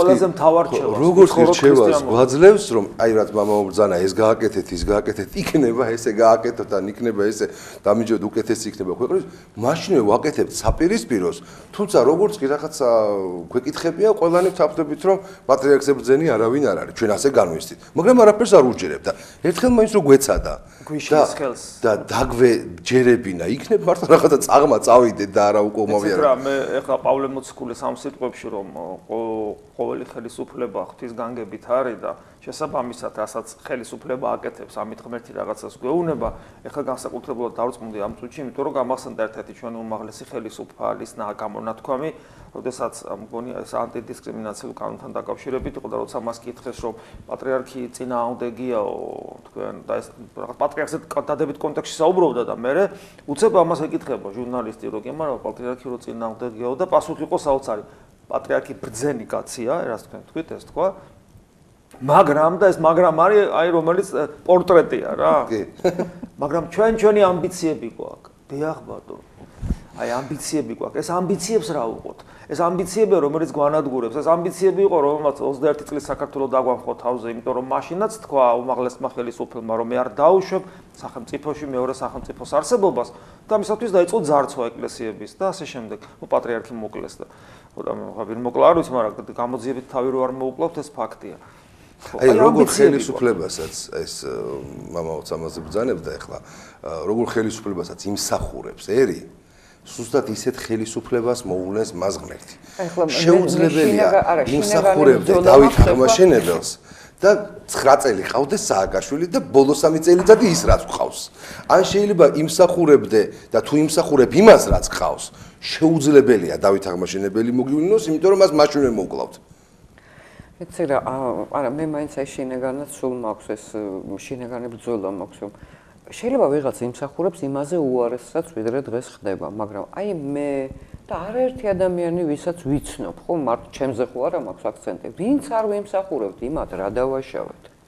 როგორც ჩვენც ვიმსახურებთ არასაკმარისად ვცდილობთ არა შევცვალოთ გარკვეული რეალობა. ყველას ჩვენ გვაქვს დაბრკოლებები, ღვთისკენ სასიარულო გზა ასეთი ადვილი საპოვნელი არ არის და მასზე სიარული კიდევ უფრო ძნელია და აი ეს დაბრკოლებები რაც გვექმნება და ხშირ შემთხვევაში ჩვენ თვითონ ვუქმნით ჩვენ თავს ამას მივყავართ მე იმ შედეგებამდე რომელიც ასე ძალიან არ მოგწონს. თქვენ ძალიან საინტერესო მოსაუბრები ბრძანდებით, მაგრამ სამწუხაროდ ჩვენი დრო ამოიწურა და მე იმედი მაქვს მომავალ ოთხშაბათს ასეთივე საინტერესო საუბარი გვექნება. ყოველ შემთხვევაში ჩვენ გვაქვს საშუალება ვიფიქროთ იმაზე, რა მდგომარეობაში ვართ, რა მდგომარეობაში ვიყავით და როგორ ვეძებოთ გზები უკეთესი მომავლისკენ ჩვენი ქვეყანა და ჩვენ ყველანი ნამდვილად ვიმსახურებთ უკეთეს გიორგი დარწმუნებული ვარ ამაში. ამით მსგავსი გეშვიდობებად მომავალ ოთხშაბათამდე ნახვამდის.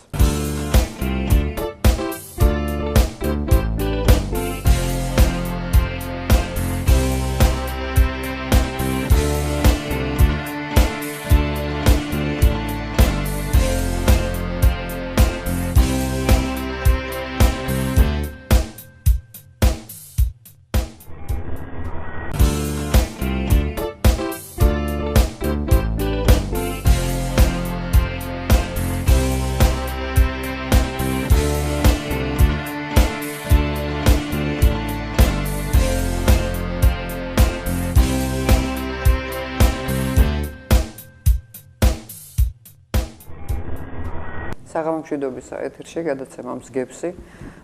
შეგახსენებთ, რომ ქართულ არხს ეს გადაცემა თავისი დასახელებით გარკვეული შინაარსის მატარებელია. მოგეხსენებათ, წელიწადში სულ რამდენიმე მსგებსია, როდესაც 4 შაბათი და პარასკევი ხსნილია. ჩვენს მსგებში, ჩვენს გადაცემაში ყველა თემაზე საუბარი ხსნილია. დღევანდელი ჩვენი სტუმრები არიან გიორგი ახვლედიანი, ჩემი კოლეგა, ჟურნალისტი, ტელეწამყვანი და ახლა პოლიტიკოსი და მამა თეოდორე გიგნაძე. მოგესალმებით. მადლობა გადაცემაში მონაწილეობისთვის და მე მგონი ჩვენ შეგვიძლია ეს საღამო დაუთმოთ ჩვენს საგარეო პოლიტიკურ ორიენტირებს, იმ აბსურდულ ვითარებას, რაც შეიქმნა ამის გარშემო. შეგახსენებთ, რომ გლობალური კვლევების ცენტრმა გასულ კვირას ჩაატარა გამართა კონფერენცია საგარეო პოლიტიკის საკითხებზე და გვინდოდა მთელი სპექტრი მოგვეცვა ექსპერტების. ყველას მოგეხსენებათ სხვადასხვა აზრი აქვს.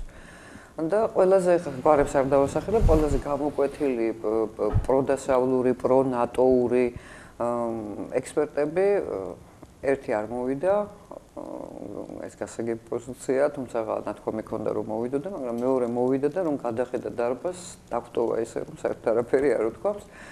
მეჩვენება გიორგი თუ ბოლო დროს ნატო ენთუზიასტების მდგომარეობა ცოტა შეიცვალა იმ მხრივ რომ შექმნილ ვითარებაში მათ ძალიან უჭირთ დებატებში მონაწილეობა, კამათში არგუმენტირებული პასუხის გაცემა. ჩემი შეგრძნება ეს თუ მართლა ასე? არ გატყუებს შეგრძნება, ნამდვილად შემიძლია ერთნიშნულოვნად თქვა. კიდევ ერთხელ მოგესალმებით და მივესალმებით თქვენს მაყურებელს. ამ დამოკიდებულებას და განწყობას გარკვეულწილად თავისი ძალიან კონკრეტული მიზეზები აქვს და კონკრეტული თანმიმდევრულობით განვითარებული მოვლენათა მთელი წყება.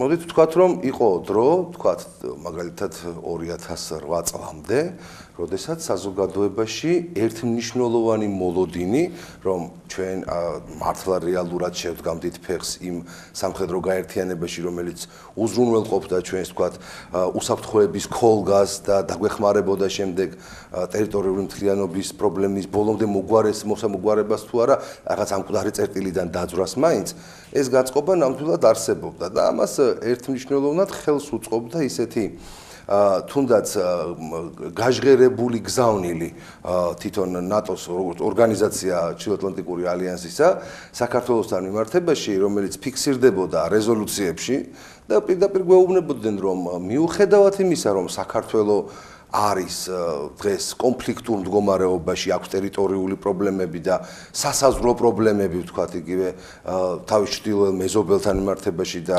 ოკუპირებული. როგორც ერქვა, ყველა მეზობელთან. ხო. და შესაბამისად არის ესეთი მიუხედავად ამისა, ეს არ გახდებოდა საქართველოს, ასე ვთქვათ, საქართველოსთვის შემაფერხებელი ნატოში გაწევრიანების გზაზე სავალი. ანუ მაინც მიუხედავად ამისა, ჩვენ ასე ვთქვათ გვიტოვებდნენ შანსს, რომ იქ უნდა გავწევრიანებულიყავით. მართალია ეს თავისთავად ძალიან დიდ ილუზიის ნიშნებს ატარებდა ეს პროცესიც, მაგრამ დეკლარირებულად ძალიან ბევრი რამ ღია იყო.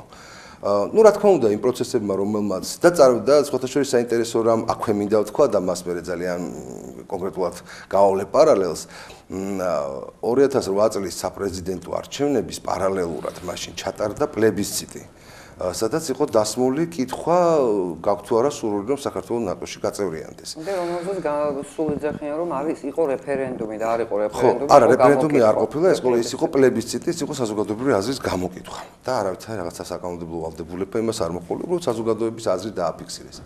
ყველას კარგად გვესმის ის 2008 წელი როგორი პერიოდი იყო. მაშინ არ არსებობდა პრაქტიკულად არც პოლიტიკური, არც ძლიერი რაღაც საზოგადოებრივი აქტიური მოძრაობა იმ თვალსაზრისით, რომელიც თქვათ შეეცდებოდა სხვა კუთხით დაენახებინა საზოგადოებისათვის პერსპექტივა. აი თუ ჩავხედავთ ციფრებს, თუ ჩავხედავთ ესე იგი, მაშინ კი თქვეს რომ 77% იყო მომხრე, მაგრამ თუ გადავხედავთ საერთო რაოდენობას ამომრჩევლების და მოსული ამომრჩევლის რიცხვს გაირკვევა, რომ ყველა ამორჩევლის მხოლოდ 33% უჭერდა ამას მხარს. ჩვენთან ხო არ აქცევენ ამას ყურადღებას. აბსოლუტურად გეთანხმებით, ძალიან დიდი ალბათობით ისევე როგორც გაყალბდა ის არჩევნები, რომელიც ალბათ ყველაზე გაყალბებულ არჩევნებად შეიძლება ჩაითვალოს 2008 წლის 5 იანვრის საპრეზიდენტო არჩევნები. კოლოსალური ფაქტები ჰქონდა ოპოზიციას დასტებად დადებული, გადაკეთებული და გადაჭაპნილი და შეცვლილი ოქმების და მსგავსი არაფერი მე მეორეჯერ არ მინახავს არც მანამდე და არც მის შემდეგ. და რა ბუნებრივია ლოგიკა ის რომ ამ მიმართულებით ხელისუფლება და იმ დროინდელი ხელისუფლებათან აი ამ პლებისციტის მიმართულებითაც გარკვეულად სათავისოდ გამოყენებას ცდილობდა და არანაირი განცდა იმისა რომ ის არ იყო გაყალბებული არავის არ აქვს მაგრამ მოდით ხა მაგას რო არ შევეხოთ 77% დაიწერა 77% გაყალბებული თუ გაუყალბებელი 77%. ეხლა ნახეთ როგორი ვითარება გვაქვს ქვეყანაში როდესაც უკვე მოხდა 2008 წლის აგვისტოს ომი. Პრაქტიკულად რის შემდეგაც ღიად გამოგვიცხადეს რომ საქართველოს ილუზიებიდან გამოსვლა უნდა დაიწყოს. ეს ერთხელ თუ ორჯერ თქვა თვით ამერიკის შეერთებული შტატების პრეზიდენტმა. ავეთ დაახლოებით 20-ჯერ თქვა გერმანიის კანცლერმა ქალბატონმა ანგელა მერკელმა, რომელიც ერთ-ერთი წამყვანი ფიგურაა და ერთ-ერთი წამყვანი სახელმწიფოა ნატოში გადაწყვეტილების მიღებისას. ფორმულირებით თქვა რომ ჩვენ როდესაც ბუქარესტის სამიტზე უარი უთხარით საქართველოს მაპის მიცემაზე აღმოჩნდა რომ ვიყავით მართალი, იმიტომ რომ 2008 წლის მოვლენებმა ეს დაადასტურა. რა თქმა უნდა, მარტივად რომ ვთქვათ, არც ერთ სოფლიოს ქვეყანას და არც ერთ ცივილიზებულ სახელმწიფოს, ძლიერ სახელმწიფოს ამაქვეყნისა და არ სურს საქართველოს გამო ფოთში მესამე მსოფლიო ომის დაწყება. ეს არავის სურვილი არ არის და არავინ ყველა იაზრებს რომ ნატოში გაწევრიანება ეს არის მეხუთე პუნქტის ამოქმედება იმ კონკრეტული სახელმწიფოს მიმართ, რომელიც არის. კიდევ ერთი გავიხსენოთ, ესე იგი, უილიამ ლაჰიუ ნატოს ფაქტობრივი წარმომადგენელი ანუ საინფორმაციო ბიუროს ხელმძღვანელი საქართველოში ერთ-ერთ ინტერვიუში პირდაპირ გაჭრილად ამბობს. ჟურნალისტი ეკითხება რომ აი როგორ იქნება მეხუთე პუნქტის მოქმედება. იგივე სამხრეთ ოსეთსა და აფხაზეთთან დაკავშირებით და იგი პირდაპირ პასუხობს რომ თქვენ თვითონ უნდა მოიფიქროთ რაიმე ისეთი სტატუსი ამ ორი რეგიონისთვის რომ მეხუთე პუნქტი მათზე არ ამოქმედდეს. არ გახდეს საჭირო ამ მეხუთე პუნქტის ამოქმედება. ფაქტობრივად ეს ნიშნავს რომ შენ ნებაყოფლობით ამბობ უნდა აღიარო აფხაზეთის და სამხრეთ ოსეთის დამოუკიდებლობა. ის აღარ არის შენი ტერიტორია. შენ შეიძლება სიტყვიერად ეს არ თქვა, მაგრამ ასე გამოდის. და შენ არ გაქვს პრეტენზიები და არ მოითხოვ იმ კოლექტიური უსაფრთხოების ფორმატში ამ პუნქტის ამოქმედებას. ძალიან მარტივად. ჩვენ თვითონ რა თქმა უნდა. ბატონო სოსოცინცაძემას თქვა აი კონფერენციაზე მოიყვანა უნგრეთის მაგალითი, რომ როდესაც უნგრეთი შედიოდა ნატოში, მას პირდაპირ მოთხოვეს, რომ ის 8 დასახლებული პუნქტი, რომელიც მას სადაო ქონდა მეზობლებთან, უარი თქვით ამაზე, სხვანაირად ეს წინაპირობა იყო, სხვანაირად ვერ მიგეღება. ერთგვარი სეპარატისტული ანკლავი კუნძულის ერთი ბეწო შეიძლება პატარა.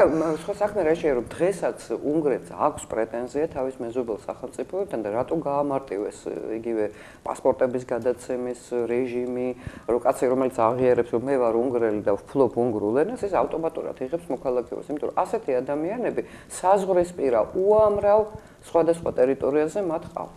აი ესეთი პატარა უნგრული ანკლავები. მამა თეოდორე, თქვენი შეგრძნება როგორია? ეს გაუთავებელი ნატოს ძახილი, პარალელურად იმაზე მოთქმა, რომ თურმე პრორუსული გავლენები გაძლიერდა და რუსეთი გავლენას ზრდის საქართველოში. მე ამას ვერ ვგრძნობ. სამაგეროდ ვიცი, რომ ბოლო 20 წელიწადია ამერიკის შეერთებულმა შტატებმა მაგალითად უამრავი ფული დახარჯეს სხვადასხვა კონკრეტულ პროექტებში, პროგრამებში, არასამთავრობო ორგანიზაციების მხარდაჭერაში და გაძლიერებაში. კი ბატონო, ყოველთვის თუ ვიღაცის თანხა იხარჯება კარგ საქმეზე, რატომაც არა, მაგრამ მეორე მხრივ ახლა თუ ერთი უცხო ქვეყნის დაფინანსება ეს არის კარგი და მისასალმებელი, მეორე ქვეყნისა რატომ უნდა იყოს ცუდი ამ პირიქით. რაღაცა გაუგებრობაში ხო არა ვართ, აბსურდში ხო არა ვართ მოხვედრილი. აი თქვენი თვალთახედვით როგორ გამოიყურება ეს საკითხი? საერთოდ მე ესეთ დროს ყოველთვის მაქვს ხშირად ვაკრიტიკებთ ხოლმე ჩვენს მდგომარეობას, საქართველოს მდგომარეობას, ქართველი ერისას, მაგრამ ამ დროს მე მაინც მაქვს ჩვენი ერის სიბრძნის იმედი, რომელიც ქვეცნობიერად ყოველთვის სწორად აზროვნებს და სწორად ხედავს, თუმცა მას კონკრეტულ მიმართულებებით ხანდახან ეშლება, მაგრამ გლობალურად მე მაინც ფიქრობ სწორად ფიქრობს და ამიტომ ქართველი კაცისათვის ზოგადად რო ავიღოთ, რო განმაზოგოთ ქართველი ადამიანისათვის ყოველთვის დასმულია კითხვა мотивация თუ მე აი რომელი თქვათ გეოპოლიტიკური სივრცე ავირჩიო ან რა არჩევანი უნდა გავაკეთო мотивация რითია მოტივირებული და ქრისტიანისათვის ეს პირდაპირ ცალსახად უმთავრესი რამ არის мотивация როცა თქვათ ეს ხო დღეს მოდი ესე თქვათ მაინც კონიუნქტურაა ხო თავს მოხვეულია ასე უნდა ვიფიქროთ ასეა საჭირო და რატომ არის საჭირო რატომ უნდა ვიფიქროთ სულიერ თვალსაზრისით არასწორია ხა მე როგორც მგდელი ვიტყვი წეული ყოს კაცის მოიმედე არ შეიძლება თქვათ აქ ლაპარაკი ეხება გლობალურ გადარჩენას ეხება ხო და გლობალური კატასტროფა შეიძლება მოხდეს ხო და ამ დროს აი ესეთ მნიშვნელოვანი რამე ხდება და გაქვს რაღაც ორგანიზაციის ან სახელმწიფოების იმედი და თუ ისტორიულ კონტექსტში განვიხილავთ მე არა ვარ ისტორიკოსი მაგრამ თქვენ დამისახელებთ ერთ მაგალითს როდესაც ოდესმე დასავლეთ საქართველოს გადაურჩენია რეალური ყოფილა მაგრამ გოგითოფაძემ როცა გოგითოფაძემ თქვა რომ მე არ მახსენდება ქვეყანა რომელშიც ნატო შევიდა და რამით დაეხმარა და ფეხზე დააყენაო მიესიენ ახლა არ მიკვეს რომ ყოფილი ხელისუფლების წარმომადგენლები მიესიენ მაგრამ ქართული ოცნებიდანაც ბევრმა ხუთისიანაში უნდა ვიყოთ მართალია მე კითხვა მაგ როდის ყოფილა რომ ესე იგი დასავლეთს აქტიური დახმარება გაეწია საქართველოსათვის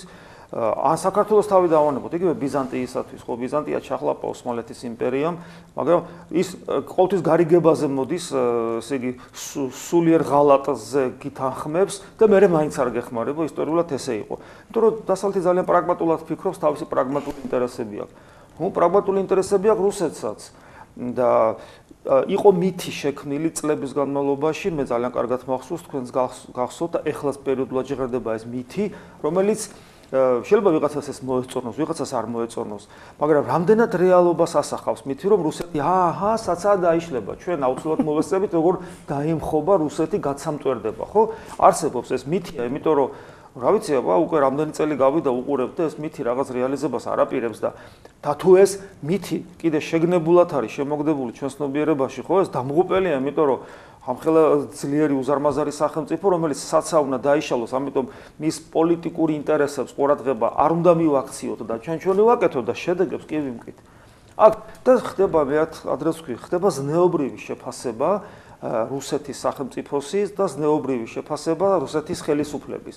რომ კარგები არიან ისინი თუ ცუდები, კეთილები თუ ბოროტები და არ ხდება შეფასება რა ინტერესი აქვს, რა აწყობს და არა აწყობს. იმიტომ როგორც კი მის ინტერესების საწინააღმდეგოდ მიდიხარ, შენის ზნეობრივი შეფასება, რომ ცირა ბოროტად მოიქცევი, აღარ შველის, იმის ინტერესების საწინააღმდეგოდ როცა მოქმედებ, ის უკვე თავის სამხედრო მანქანას ამუშავებს. ხო, არსებობს ესეთი არგუმენტი, შენ ასე მოიქეცი თუ ისე მოიქეცი, ის თავისას აკეთებს. მაგრამ ეს არავითარ შემთხვევაში არ ამართლებს იმას, რომ როცა ის აშკარად გაღიზიანდება და თავის სამხედრო მანქანას ამუშავებს, მაინც ესე იგი მიზან მიმართულად იმ მაზლზე აჭერ, ხო? ამიტომ ეს ჩვენთვის მე მახსოვს ერთ-ერთმა ბრძენმა ადამიანმა, როდესაც 2008 წლის ომი იყო, ეს ერთ-ერთი მაღალი იერარქია ეკლესიისა, ესე რომ დაიწყო და ხელი, კაცო, შეიძლებაო რომ რუსეთს ომი დაუწყო? შეიძლება. აგიდება მახსოვს ეს ყოველად გამოოგნებელი რიტორიკა, რომ აი ახლა გემები შემოვლენ ამერიკული და აბა რა აქ ომი რუსეთსა და ამერიკას შორის ომი აქ მომხდარიყო? ეგ დაახლოებით იგივეა ორი აკლემის ჭიდაობაში რომ კოზაკი გაიჭრიდა ნუ ეს რაუდადურებაა კაცო ჩვენ კიდე მგონი ამ ეთერში ვთქვი მაშინაც რომ ჩვენი საქართველოს საგოგმანებელი რაღაც საოცარი საჩუქარია ღვთისაგან დღემდე მოწეული და ჩვენმა უგუნურმა ქმედებამ ისმა გამოიწვიოს რომ მცხეთაში და ეგეთ ადგილებში ბომბები ჩამოვარდეს და განადგურდეს ხო ანუ ამაზე პოლიგონი სხვისი დაპირისპირება ხო პასუხისმგებელი უნდა ვიყოთ კაცო არც რუსეთს ედარდება და არც ამერიკას აქ რო მცხეთაში ბომბი ჩამოვარდეს და შეიძლება რომ ეს არ გაითვალისწინო ხო ანუ მე ვფიქრობ რომ აი ესეთი აღტკინება როდესაც არაფერს არ ითვალისწინებ და ესე იგი იკვებები მითებით ხო შეთქმულების თეორიას გვაბრალებენ ხოლმე მართლმადიდებლებს და ამაზე მეტი მითოლოგიური აზროვნება გაგონილა რომ ამხელა ვეშაპი ხა დაირღვევა და ინგრევა და ყველაფერს ხელად უცებ ხო ნუ მოკლედ ეს აბსოლუტური უგუნურობაა და ეს ძალიან გავს ეხლა ჩვენს რელიგიურ კუთხით თუ დავინახავ ხო სექტანტურ აზროვნებას როდესაც თქვათ გარკვეული სექტა არსებობს, სადაც არიან ფანატიკოსი ადამიანები, რომლებსაც არ აქვთ არანაირი არგუმენტი და მათი რწმენა არაფრით არ არის გამყარებული, გარდა ამ რელიგიური აღტკინებით და ძალიან ხშირად ეს სექტა ტოტალიტარულ ხასიათს ატარებს, ხო და და არაფერი არგუმენტები არ ჭრის. აკვიატებული იდეების გამო შეიძლება თავის გაწირონ. ძალიან ხშირად გავს ხოლმე ამათი ესეთი პოზიცია და ძალიან საშიშია. თავი რო გაწირონ, მაგრამ კატეგორიული წინააღმდეგი ვარ, რომ მთლიანად საქართველოს გაწირონ, თავის ხალხიანად, თავის ისტორიიანად, მართლა აქამდე მოსული ქვეყანაა და რომელიღაცა სექტანტური აზროვნების მქონე ადამიანების მისწრაფებას ნამდვილად არ უნდა გადაყვეს. სხვათა შორის მახსენდება უკვე 80-იანი წლების მიწურულისკენ უკვე ნათელი იყო რომ პროცესი დაშლის დაიწყო საბჭოთა კავშირის ერთ-ერთი ჩვენი კოლეგა ახალგაზრდა ჟურნალისტი მევიდა კოლაუ ნადირაძესთან ინტერვიუზე კაც ცოცხლად ახსოვს პირველი დემოკრატიული რესპუბლიკა და რომ თან მაშინ დაიწყო გახსნილად ამ თემებზე ლაპარაკი მანამდე ხوار შეიძლებოდა და ბანო კოლაუ უთხრა აი ხო ხედავთ როგორ მდგომარეობთ ჩვენ რა უნდა ვქნათ როგორ უნდა მოვიქცეთ და საოცარი პასუხი გასცა მართლა ამ ძენმა ადამიანმა დიდმა პოეტმა იცი რაო შვილო ინგრევა ეს ქვეყანაო და ჩვენ რა უნდა ვქნათ ისევ ეკითხება ჟურნალისტი ჩვენ უნდა დავწვეთ და თავზე ხელები წავიფაროთ რომ ნანგრევებში არ მოუყვეთო მე ხანდახან გიორგი მექნება ესეთი შთაბეჭდილება რომ ჩვენ რო გვეგონა რომ ყველა გეოპოლიტიკური ძვრები გავიარეთ და თითქოს სხვა აღარაფერი შეიცვლებოდა ხელახალი გეოპოლიტიკური რღვევის პროცესი მიმდინარეობს და ისე უნგრევა ეჭვი მაქვს რომ რუსეთის კი არა აი ამ სახით სოფლიო არქიტექტურის ნგრევა მიმდინარეობს ძალიან სერიოზული პროცესები დაიწყო ამ ბოლო პერიოდში სწორედ მაგ მიმართულებით ძალიან სერიოზული გეოპოლიტიკური ცვლილებების კუთხით მე უბრალოდ აი მას დავამთავრებ იმ ნატოსთან მიმართებაში, რატომაც ვახსენე პლებისციტი და მინდა გარკვეულწილად იგივე 70-77% დაფიქსირდა ნატოს მომხრეების მაშინ და წარმოვიდგინეთ უკვე 7-8 წლის შემდეგ, როდესაც ერთი კვირის წინ ჩატარდა კვლევა, რომელიც ჩაატარა ამერიკის რესპუბლიკურმა ინსტიტუტმა, ანუ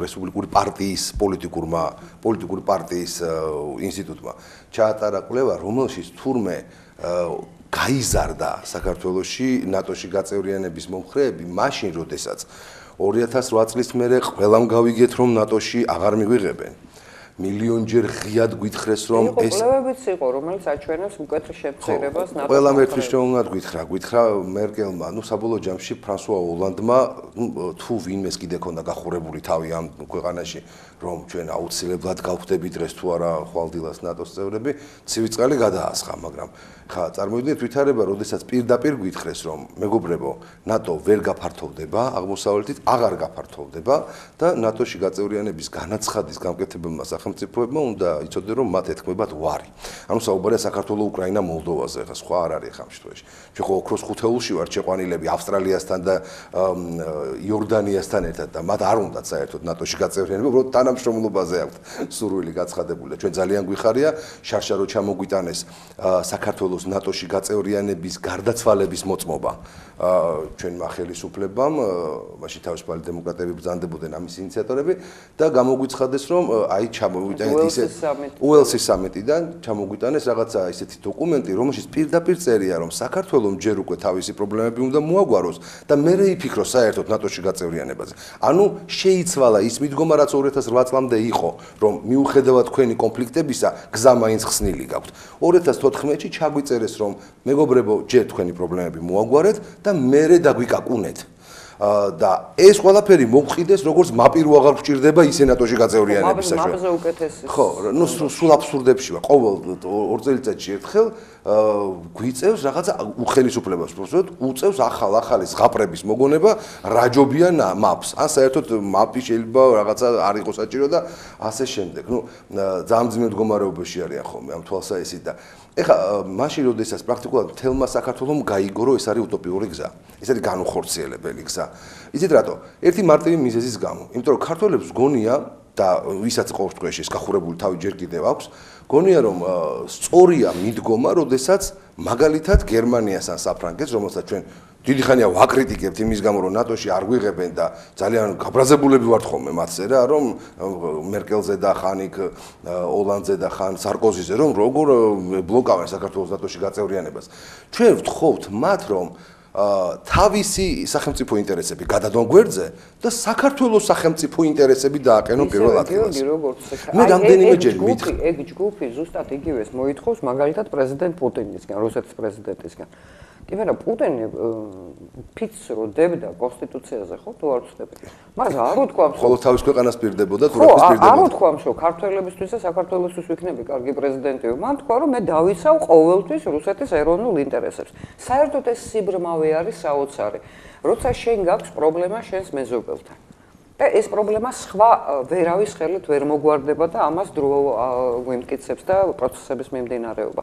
და როდესაც შენ ელოდები რომ ის გადადებს თავის ეროვნულ ინტერესებს და შენი ეროვნული ინტერესებიდან გამომდინარე იმოქმედებს, ეს სულ ცოტა სიბრიყვეა, მე ვფიქრობ. სხვათა შორის დათო თევზაძის მოხსენება, რომელიც უსაფრთხოების საკითხებზე გააკეთა, ძალიან საინტერესო კუთხით დამანახა ეს პროცესი. მან საფრთხეების შეფასებისას ასეთი სვლა გააკეთა. მოდით შევეცადოთ, დავინახოთ რუსეთი როგორ ხედავს თავის საფრთხეებს. რას აღიქვამს როგორც საფრთხეს. პოლიტიკაშიც ასეა, ვიდრე შენ არ დაინახავ რუსეთს რა ინტერესები ამოძრავებს, რა თქმა უნდა. მანამდე შენ მასთან ვერაფერს ვერ მოაგვარებ და ამის ლოდინი თქვენი ნათქვამის არ იყოს, მამა თეოდორი ჩამოიშლება და დაინგრევა რუსეთი და ჩვენ გვეშველება. აი ძალიან საინტერესო რამეა. აი ვინც ამას ამბობს და ვისაც ამის იმედი აქვს, სხვათა შორის მე ძალიან ბევრი შევხვდა ამ ბოლო პერიოდში, რომელიც დარწმუნებულია, რომ ეხლა აი ეს ეკონომიკური სანქციები რუსეთს ისე დაასუსტებს, რომ რუსეთის ფედერაცია დაინგრევა, დაიშლება და ასე შემდეგ. და ჩვენს გვეშველება. ძალიან მიამიტურია, მაგრამ ბევრჯერა წარმოიდგინეთ. აი ცით მე მიკვირს ხოლმე, როდესაც ამას ამბობს ადამიანი, რომელიც არის თქვათ 40 წლის და ცოტა უფრო ზევით. როცა ხა ასეთ რამეს შეიძლება ამბობდეს 25 წლის ადამიანი, კიდე რაღაცა ლოგიკა არის. მას არ უნახავს და არ ახსოვს 90-იანი წლების დასაწყისი. 90-იანი ვისაც გვახსოვს ეს 90-იანი დასაწყისი. ყველამ კარგად ვიცით რომ რაც მოხდა საბჭოთა კავშირის დანგრევის შემდეგ, რუსეთზე ძიმე მდგომარეობაში მყოფი სახელმწიფო, ერთი საქართველოს შეიძლებოდა ჩაგვეთვალა თავისი შიდა დაპირისპირებებით და უბედურებებით, თორე ის რაც დაემართა რუსეთს, პრაქტიკულად გამოირთო ქვეყანა დენის წყაროდან, გაჩერდა ქვეყანა მთლიანად, აღარ წარმოება მოქმედებდა იქ, მოიშალა მთელი სამხედრო პროცესი, მოიშალა სოციალური დაცვის მექანიზმები, ქვეყანა აი აბსოლუტურად უფუნქციო გახდა. მე მგონი ესეთ მდგომარეობაში, როგორშიც რუსეთი იყო 90-91 წლებში, ის ალბათ არ ყოფილა მონღოლთა ურდოს შემდეგ. იმიტომ რომ მას შემდეგ რაც მონღოლთა ურდოსგან გათავისუფლდა, მან ესეთი რთული პერიოდი თუ როდესმე განიცადა, მე ისტორიაში არ მახსოვს. მაგრამ ჩვენ ახლა ჩვენ მოსკოვთ ხوار ვესაზღვრებით, ჩვენ ვესაზღვრებით ჩრდილოეთ კავკასიას. რა მოხდა მაშინ? რუსეთი მიუხედავად ესეთ რთულ მდგომარეობაში ყოფი რუსეთი, რომელიც აი უმძიმეს ვითარებაში იყო, სულად საკმარისი აღმოჩნდა, რომ დაეტორა, გაესრისა და ძალიან ბევრი ზიანი მოეყენებინა ამ შემთხვევაში საქართველოსაც, ხო? რომ დაგვაკარგინა ყველას გვესმის, რომ დაგვაკარგინა აფხაზეთი და დაგვაკარგინა სამხრეთ ცხინვალის რეგიონი, ხო? აი ესეთ მძიმე მდგომარეობაში მყოფი რუსეთი. და თუ ახლა აი ამ ყველაფერს, ეს ყველაფერი ვისაც ახსოვს, მან უნდა ის ალბათ კარგად გაიაზრებს, რომ დღევანდელი რუსეთი ნამდვილად არ გვაძლევს იმის თქმის საშუალებას, რომ ეხლა იმის გამო, რომ რაგოზინს არ შეუშვებენ რომელიმე უცხოურ ქვეყანაში, ამ თქვა სიტყვაზე რაღაცა რომელიმე ბიზნეს სექტორს რაღაცა რამდენიმე მილიონს დააკარგინებენ, თუნდაც საბანკოს და თუნდაც რუსულ რუბლს გააუფასურებენ, სხვათა შორის გამყარება დაიწყო ამ ბოლო პერიოდში ძალიან სერიოზული ტემპებით. ეს ყველაფერი ჩამოშლის რუსეთის ფედერაციას, ეს იმპერია დაიშლება და ჩვენ ვიქნებით ბედნიერები. ეს რომც მოხდეს და ჩვენ ამას მოვესწროთ რუსეთის ფედერაციის დაშლას. მეწმუნეთ, ნატოში გაწევრიანების არავითარი აუცილებლობა საქართველოს აღარ დაუდგება. და არავითარი სურვილი საქართველოში ნატოში გაწევრიანების მსურველებსაც კი აღარ ექნებათ. აქედან გამომდინარე, ჩვენ რეალისტები თუ გვინდა ვიყოთ და სახელმწიფო აი 20 წლიანი ერთი ადგილის ტკეპნა დავასრულოთ. მაშინ უნდა მივხვდეთ, რომ ჩვენი ინტერესების გამო ევროპა და თუნდაც იგივე ნატო თავის ინტერესებს გვერდზე არ გადადებს. გერმანელები არ დაამთავრებენ იმას, რომ თავისი პროდუქცია რუსულ ბაზარზე გაყიდონ. იმიტომ რომ ამერიკელები გერმანულ პროდუქციას არ ყიდულობენ. არა, ისე რასაც და ჩვენ ვთქვით რომ აღარ გაყიდონ თავის პროდუქცია. იმათი ენერგეტიკული რესურსები არ მიიღონ და მარტო ჩვენი ინტერესები გაატარონ. შეერთებული შტატების მიდგომა რომ სანქციები იქნება, მაგრამ მაგალითად კოსმოსურ პროგრამაზე ეს ნუ გავრცელდება. რატომ? იმიტომ რომ ამერიკელებს სჭირდებათ რუსული რაკეტბზედები, ხო, რითაც კოსმოსში გავთ. ეს საოცარი რაც მე მჭირდება იმაში უნდა ვითანამშრომლოთ, მაგრამ შენ რო დაგაზიარო სანქციებს მაინც დაგიწესებ. ეხლა ეს წინააღმდეგობა არასოდეს კაც არაფერს მოიტანს, ახლა რუსეთის დაშლას რაც შეეხება, მე გითხრათ სიმართლე ყველაზე მეტად ჩრდილოეთ კავკასია მაფიქრებს ასეთ შემთხვევაში, იმიტომ რომ თუ რუსეთი დაიშლება, რაც რისი არანაირი მონაცემი და ნიშანწყალი არ არსებობს, ჩვენი უახლოეს მომავალში მაინც. ეს იქნება თანამედროვე ლეკიანობა რა, რაც გავლილი გვაქვს უკვე და ძალიან კარგად ვიცით. ეს იქნება კიდევ ერთი ძალიან სერიოზული საფრთხე. თუმცა რა კი ერთხელ ანდაზე ვთქვი გავაგრძელებს, ანდაზებში დიდი სიუძნეა, აკლები ისე არასოდეს დაეცემა, რომ ვირის საპალნე ვერ ზიდოს. ამიტომ ყველა ქვეყანამ თავისი შესაძლებლობები ალბათ უნდა რაღაცნაირად ობიექტურად აწონ-დაწონოს. როგორ ფიქრობთ, მამა თეოდორე, ეს შემთხვევითი არის მაგალითად ის, რომ პოლიტიკური რიტორიკის გარდა, ნატოზე ლაპარაკის გარდა, რუსულ გავლენებზე ლაპარაკის გარდა, თემები, რომელიც გაააქტიურეს ამ ბოლო პერიოდში. ერთი, რომ ქართული ეკლესია არის რუსული ინტერესების გამომხატველი. ერთი ეს. მეორე ის, რომ რიგ შემთხვევებში სოციალურ ქსელებში და სხვაგან სასაცილოდ იგდებენ ეს ერთმორწმუნეობის თემას. აი ეს. მესამე ის, რომ ყველაფერი ეს ტაბუიზირებული ხდება. ანუ შენ არ უნდა თქვა არაფერი იმაზე, რომ რუსეთთან ურთიერთობები უნდა მოგვარდეს. უნდა გაუთავებლად ილაპარაკო, რომ ჩვენ დასავლეთისკენ ვიყურებით და ასე შემდეგ. მე ხშირად გამიმეორებია, ახლაც ვიტყვი, დედამიწა მრგვალია, ჩვენ დიდი ხანია ვიცი და ძალიან დიდ ხანს თუ ევგლით დასავლეთით, ბოლოს შეიძლება აღმოსავლეთში ამოყო თავი, ხო? ამიტომ აი ეს ამ რიტორიკის მთლიანობას როგორ აღიქვავთ? აბსოლუტურად უგუნურობად. საქართველოს რუსეთი ჯერ როგორც სახელმწიფო მგონი არც არსებობდა, როდესაც საქართველოს უკვე ერთგულებდა მართლმადიდებლობას და როცა გეოპოლიტიკური მდგომარეობა ისეთი იყო, რომ მას შეიძლებოდა თქვა უფრო აწყობდა მასდეანობა ვიდრე მართლმადიდებლობა, იგი მაინც მართლმადიდებლობის ერთგული რჩებოდა. გარდა ამისა, მას უწევდა ბრძოლა მართლმადიდებელი იმპერიასთანაც, როგორც იყო ბიზანტიის იმპერია, ვახტანგ გორგასალის მაგალითი ეს კლასიკაა, როდესაც იგი ხმალს აღმართავდა თავისი მასდიანი მეზობლების წინააღმდეგ, ასევე იბრძოდა ბიზანტიელი იმპერატორის წინააღმდეგ და თელი ცხოვრებაში არლია ამ ბრძოლებს, მაგრამ იგი თავის ანდერჩი, სადაც ქრისტესადმი ერთგულებას ერთგულებისგან გვიბიზგებს, ასევე გვასწავლის ბერძნებისადმი სწორ ურთიერთობას, სწორედ მართლმადიდებლობიდან გამომდინარე. ანუ ქართველი ადამიანისათვის მართლმადიდებლობა ეს ძალიან სისხლცეული რამ არის, რომელიც რუსეთთან აბსოლუტურად კავშირში არ არის. მაგრამ მეორე მხრივ ის, რომ თქვათ რუსეთი მართლმადიდებელი ქვეყანაა და მოდი ესე თქვათ არსებობენ ადამიანები, რომლებიც ამბობენ, რომ რუსეთი არის ჯალათი უკვე საუკუნეების განმავლობაში ჩვენთვის, ხო? 200 წელზე მეტია. თუ ჩვენ ამ ადამიანებს დავეთანხმებით და მეც მithქვავს ეს სიტყვა, მაშინ კითხვა ჩდება, რომ რატომ მოხდა ისე, რომ მე როგორც მორწმუნე ადამიანი ყველაფერს საფრთხეგანგების ჭრილში ვხედავ და რატომ მოხდა ისე, რომ უფალმა დაუშვა რომ ჯალათი ჩემთვის ბოლო პერიოდში ყოფილიყო არა მუსულმანი, არამედ მართლმადიდებელი. კითხვა ჩდება ძალიან საინტერესოა და მე შემიძლია ვთქვა, ეს თემა ძალიან გავავრცო, ხლა ამის საშუალება არ არის და ძალიან რატომ მაინდა-მაინც მართლმადიდებელი იყო ჯალათი. და კიდევ ერთი კითხვა, რომელიც თანსდებს ამას. თუ იყო ჩვენ ისტორიის პერიოდში ისტორიაში ისეთი პერიოდები, როდესაც ჩვენთვის ჯალათი იყო არა მართლმადიდებელი, თქვათ მუსულმანი იყო და მაშინ შევადაროთ რა ხდებოდა მაშინ და რა მოხდა მერე, ხო? ესე იგი, თუ ცალსახად უპირატესობას მივანიჭებთ, რომ იმ პერიოდებში, როდესაც ჯალათი იყო მართლმადიდებელი, თქვათ ბიზანტია, თქვათ რუსეთი, ვიდრე ის, როცა იყო ან მასდიანები იყვნენ, ან მუსულმანები, მაშინ ესე იგი აქ ღვთისწყალობა ყოფილა. ოღონდ გარდა კიდევ ერთი რამეა სათქმელი, რატომ გჭირდებოდა ეს ჯალათი ჩვენ სულ? რაში იყო საქმე? ნუ თუ ჩვენ მხოლოდ კარგები ვართ, არაფერს ვაშავებთ ღვთის წინაშე და მთელი მსოფლიო ბოროტებით არის ახსავს და საქართველოს დასლილია ბოროტებისაგან, ხო? თუ რაღაცას ჩვენს რაღაცა პრობლემებს გქონიდით, მე-17 საუკუნის, მე-18 საუკუნის საქართველოს ისტორიას რო გადახედავ, ძალიან ცუდად იქცეოდით ჩვენი სამეფო კარის წარმომადგენლები. არ იქცეოდნენ კარგად, ხო? ძალიან ცუდად იქცეოდნენ. ამ ცუდმა მოქცევამ ბიზანტია დაასამარა თავის დროზე, ჩვენ კიდე გადავრჩით, მადლობა ღმერთს, ხო? ასე რომ ეს არის მართლმადიდებლობის ღალატ და თუ ჩვენ ესე დავინახავთ ისტორიას, რომ აი როდის ღალატობდით ჩვენს ქრისტიანობას, ჩვენს სწრაფვას ღვთისაკენ, როგორც კი ვღალატობდით და ეს იმ წამსვე ჩვენს ყოფით ცხოვრებაში აღიბაჭდებოდა, ჩვენს ზნეობრივ ცხოვრებაში აღიბაჭდებოდა, გაუტანლობაში, შედეგსაც იმ წამსვე ვიწვნევდით ხოლმე. ასე რომ ამ შემთხვევაში პირიქით ზარია და შემდეგ ამ თემას დაუბრუნდით ისე. ეთერში ხარ, გამარჯობა. კალბატონ ნანას მინდა დაუსვას შეკითხვა მოკლედ. კალბატონ ნანა, მოგესალმებით თქვენ და თქვენ სტუმრებს.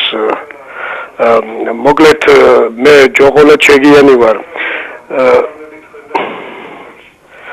ისა ჯოღოლა ჩეგიანი ვარ მეთქი. მე ესეთ შეკითხვა მაქვს, ეხან გადავწევთ თქვენს არხს და ისა გიყურებთ და გისმენთ და თქვენ თქვით რომ თუ რუსეთი დაიშალო მოგველის ლეკიანობაო და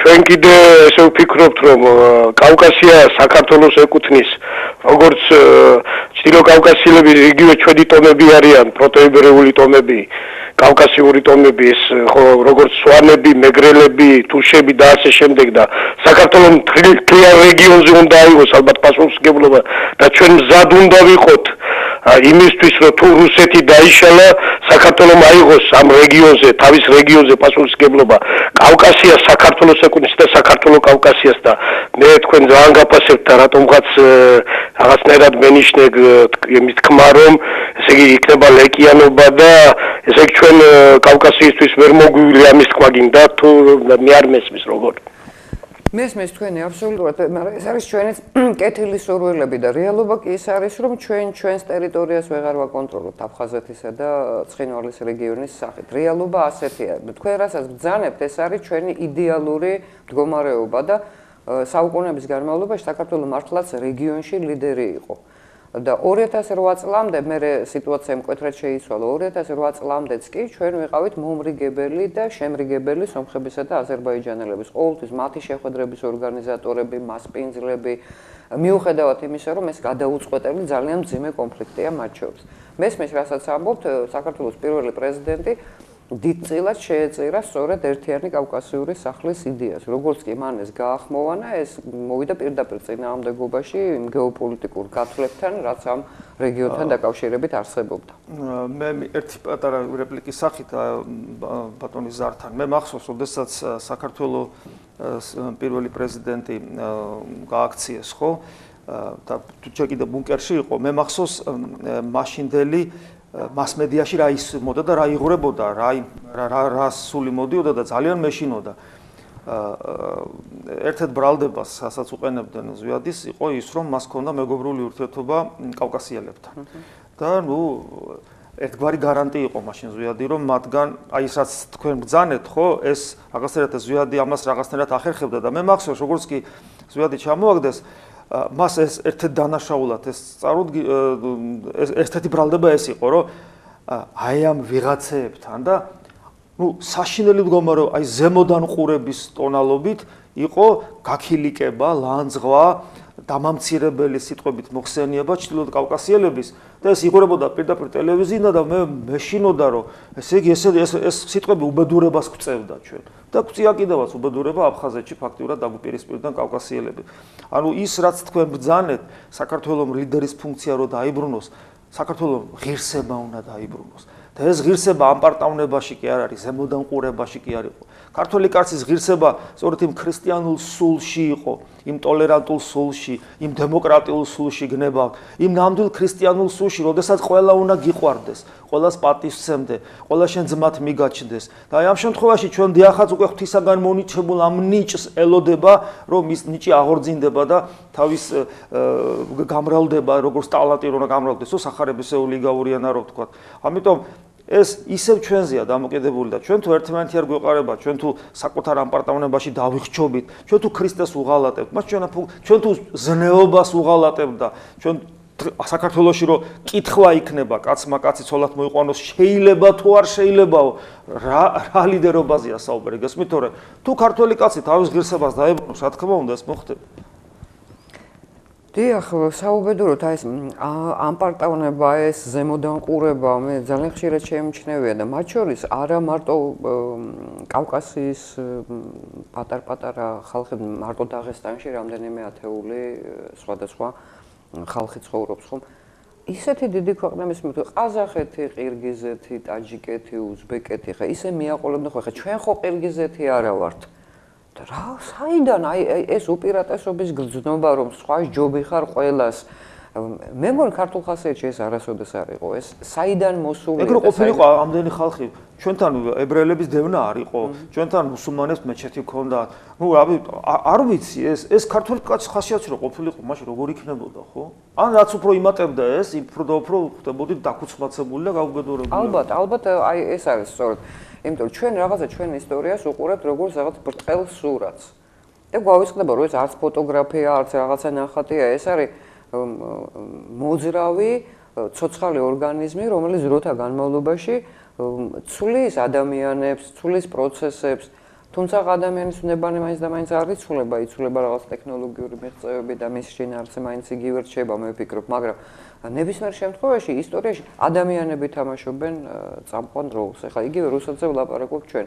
ის დაქცეული რუსეთი თუ ვინმეს მაშინ ქონდა იმედი რომ დაიშლება და მართლა დაშლის ზღვარზე იყო ელცინის პერიოდში, ხომ? წაიღეთ სუვერენიტეტი რამდენიც გინდათო. და 2000 წლიდან არავის რომ არ ეგონა კარდინალურად შეიცვალა სიტუაცია. ნებისმიერ შემთხვევაში მე ვფიქრობ ჩვენ ახლა როგორც კი დაიწყებ ამ თემატიკაზე ლაპარაკს მე რაღაცნაირად არ ვერიდები ამას იმიტომ რომ ეთქობა ძალიან ბევრი რამ გავიარე და არ მაინტერესებს რას დამიძახებენ იმიტომ რომ ადამიანები მაინც ხედავენ სად არის სიმართლე მარტო რუსეთი კი არა ჩვენ ვართ ისეთ რეგიონში სადაც ჩვენს მეზობლებთან ყველასთან გვაქვს საერთო ენა მოსაძებნი ეხლა ირანთან დაკავშირებით რაც მოხდა ვიზებთან და მე იუსტიციის მინისტრის განცხადება იყო მე ვფიქრობ გაუაზრებელი განცხადება ეს არის უზარმაზარი მეზობელი თვითკმარი ქვეყანა რომელმაც ამდენი აწეულია სანქციები გადაიტანა ისე რომ არაფერი არ დაკლებიათ ეხლა რუსეთს 1 წელი 2 წელი სანქციები რაც დააკლებს ეს იქით თურქეთია რომელსაც თავისი ღიად გამოხატული ასე ვთქვათ ეროვნული დოქტრინა აქვს კარგად ვიცით ჩვენ რაზეა ეს მიმართული რაც ადრე იარაღით ხდებოდა დღეს ეკონომიკური ექსპანსიით და სხვა მეთოდებით მიიღწევა იგივე სომხეთი, იგივე აზერბაიჯანი, იგივე რუსეთი. ყველა ქვეყანასთან ჩვენი ურთიერთობები უნდა დავალაგოთ ისე რომ ყველას ინტერესები აი ამ მართლა საოცარ ადგილას გადაიკვეთოს, დაბალანსდეს, რომ ჩვენი სარგებელი ვნახოთ. სხვანაირად მე ვფიქრობ არ გამოვა. გიორგი, ეხლა ხშირად ვილაპარაკია ჩვენ იმაზე, რომ დაუშვებელია რომელიღაც ზე სახელმწიფოების შეტაკების ადგილად, პოლიგონად აქციო საქართველოს. რა თქმა უნდა, ერთმნიშვნელოვნად ჯერ ეს ერთი დაუშვებელია და ეს ჩვენი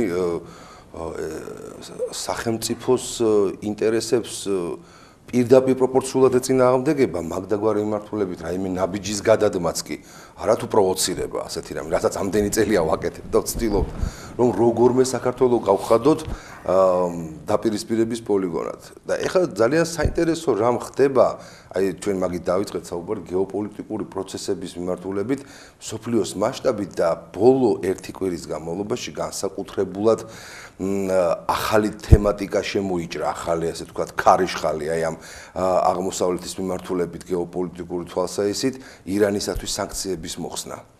და ეს პერსპექტივა რომელიც ზაფხულისთვის არის დაახლოებით უკვე გათვლილი და ირანში უკვე ამაზე როგორც შემდგარ ფაქტზე ლაპარაკობენ და არა მხოლოდ ირანში მთელი მსოფლიოს ექსპერტები საუბრობენ როგორც შემდგარ ფაქტზე ირანისთვის სანქციების მოხსნის თვალსაზრისით ეს ნურავი ნუიფიქრებს რომ არის მხოლოდ და მხოლოდ ამერიკელებისა და ირანელების ერთგვარი შეთანხმება იმისათვის რომ ამერიკელებმა ირანისაგან გარკვეული ბირთვული საფრთხე მოიხსნან და ირანელებმა ამერიკას თავზე ხელი გადაუსვან და პრობლემები დაალაგდეს. ეს ამ ორი სახელმწიფოს ინტერესებს მილიონჯერ ცდება და იმასაც კი ცდება, რასაც ამდენს ნერვიულობს ისრაელი. ისრაელის სახელმწიფოს ინტერესებსაც კი ცდება ირანისათვის სანქციების მოხსნის შედეგად მიღწეული პერსპექტივა. ეს არის პირველ რიგში შეერთებული შტატების შტატების მხრიდან გადადგმული ნაბიჯი რუსეთის წინააღმდეგ. ეს არის ყველა თუ რაიმე შეუძლია რუსეთზე ზემოქმედების მოხდენა დღეს, აი რეალურად ეკონომიკური თვალსაზრისით, ეს არა სანქციები და რუბლის გაუფასურება და იქ რამდენიმე პოლიტიკოსისათვის ბრიუსელში ჩასვლის საშუალების შეზღუდვა, არამედ ირანისათვის სანქციების მოხსნა, რაც იმას ნიშნავს, რომ ირანი შესაძლებელია გახდეს რეალურად უკვე ალტერნატივა ევროპისათვის ენერგომატარებლების მიწოდების. ირანი არის მეორე სახელმწიფო თავისი მასშტაბით წიაღისეულის თვალსაზრისით, როგორც არის გაზი და ნავთობი, რუსეთის შემდეგ. და ირანში გაზისაც და ამშვენში ნავთობის მოპოვების პროცესი გაცილებით იაფია, ვიდრე რუსეთში. ეს სიღრმეზეა დამოკიდებული. გაცილებით დედამიწის ზედაპირთან უფრო ახლოს არის, ვიდრე ეს რუსეთში. შესაბამისად იაფი ჯდება. მას აქვს თუ არ ვცდები შეიძლება ზუსტად დაახლოებით 300 მილიარდი კუბომეტრის ტრანსპორტირების საშუალება წლიურად. ერთადერთი ამის შემაფერხებელი პროცესი არის ნავთობისა, გაზის და ნავთობის შესაბამისი ინფრასტრუქტურა მილების თვალსაზრისით. ეხლა არ არსებობს მილი, რომელიც აკავშირებს ირანიდან თურქეთის გავლით ევროპას და ის დაახლოებით 14 მილიარდის გამტარია. მაგრამ მერწმუნეთ, ასეთი ინტერესის ჩადების შემთხვევაში 2-3 წელიწადში გაჩნდება უზარმაზარი გამტარობის მილები. შესაბამისად ძალიან მნიშვნელოვანი არის აქ თურქმენული გაზის ფაქტორი, რომელიც პირდაპირ ირანიდან შეიძლება დაუკავშირდეს მთელს ევროპას. ეს არის ყველაზე დიდი საფრთხე. მოდით ახლა შევხედოთ საქართველოსთვის რა საფრთხეა. ერთი თქვა რუსებმა თავისი იჩივლონ. თუ დააკვირდებით, სადაც კი საუბარი არის გეოპოლიტიკაზე, საქართველოსადმი შეერთებული შტატების ინტერესი არის არა ბაქო-ჯეიჰანის ნავთობსადენი, არა რაღაც შახ-დენიზის თუ გაზსადენი, არა მაგალითად თქვა სიტყვაზე რაღაცა აბრეშუმის გზა. ეს ყოფილი ჩვენი ინტერესია და არა ყველაზე მეტად. ამერიკისათვის და ამ შემთხვევაში სტრატეგიული გეოპოლიტიკური სამხედრო ინტერესი არის საქართველოს იმდენად, რამდენადაც ეს არის ტერიტორია საჭიროების შემთხვევაში ირანზე კონტროლის მოსაპოვებლად. ასე უყურებს საქართველოს მთელი, ასე ვთქვათ, კულუარული სტრატეგიული შეერთებული შტატების პოლიტიკას და ბრიტანეთისაც და ევროპისაც, ვისაც აქვს პრეტენზია კაცოს სამყაროს მართვაზე და დედამიწის მართვაზე. შესაბამისად, საქართველოსთან მიმართებაში ჩვენი ინტერესი, ჩვენ ვართ ინტერესი იმდენად, რამდენადაც ვართ ტერიტორია ხელსაყრელი იმისათვის, რომ საჭიროების შემთხვევაში ირანი აკონტროლო.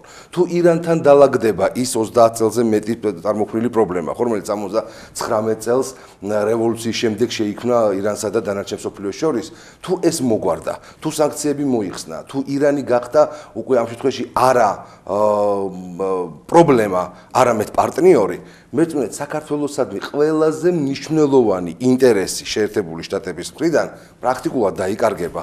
ანუ იმასაც აღარავინ აღარ იტყვის. არა, დარჩება ერთი ინტერესი, რომელსაც მე შეგახსენებთ. იმას აღარავინ აღარ იტყვის, იმასაც არავინ არ იტყვის, რომ თქვენ აუცილებლად შეხვალთ ნატოში. ანუ იმ ჩამოკიდებულ ვირის წინ ჩამოკიდებულ თივის კონას, რომლითაც ვირს აიძულებენ მუდმივად იმოძრაოს და არასოდეს იმას არ გაასინჯებენ, ესეც კი თავის არს დაკარგავს. ამისათვის უნდა ვიყოთ მზად. ერთი ფუნქცია დარჩება და მე უბრალოდ შეგახსენებთ ტელეკომპანია პიკის შექმნის მომენტს, რომლის ძირითადი მიზანი იყო, რომ მაუწყებლობა ყოფილიყო ჩრდილოეთ კავკასიაზე და ასე ვთქვათ, ბრჭყალებში დემოკრატია შეეტანათ ჩრდილოეთ კავკასიაში. ფაქტობრივად ეს იყო, რა თქმა უნდა, რუსეთის ცენტრალურ რეჟიმთან დაპირისპირების ერთ-ერთი იდეოლოგიური იარაღი. აი ეს ფუნქცია დარჩება. ანუ პრობლემების შექმნა რუსეთისათვის. მე მესმის, რომ ეს შეერთებულ შტატებს სჭირდება, დასავლეთ ზოგადად სჭირდება, იმისთვის რომ თუმცა ჩვენ ამ პრობლემებს ვერ შევქმნით, ჩვენ ვერ ვქმნით, ჩვენ წარმოიდგინეთ, ვერ ვქმნით ამ პრობლემებს. აი დღეს არის ხო, ნაციონალური მოძრაობა გვთავაზობს ძალიან საინტერესო ფორმულას, რომ მოდით არ გავიტანოთ ჩვენი პროდუქცია რუსეთში და ემბარგოს შევუერთდეთ და ეკონომიკური სანქციები დაუწესოთ რუსეთს.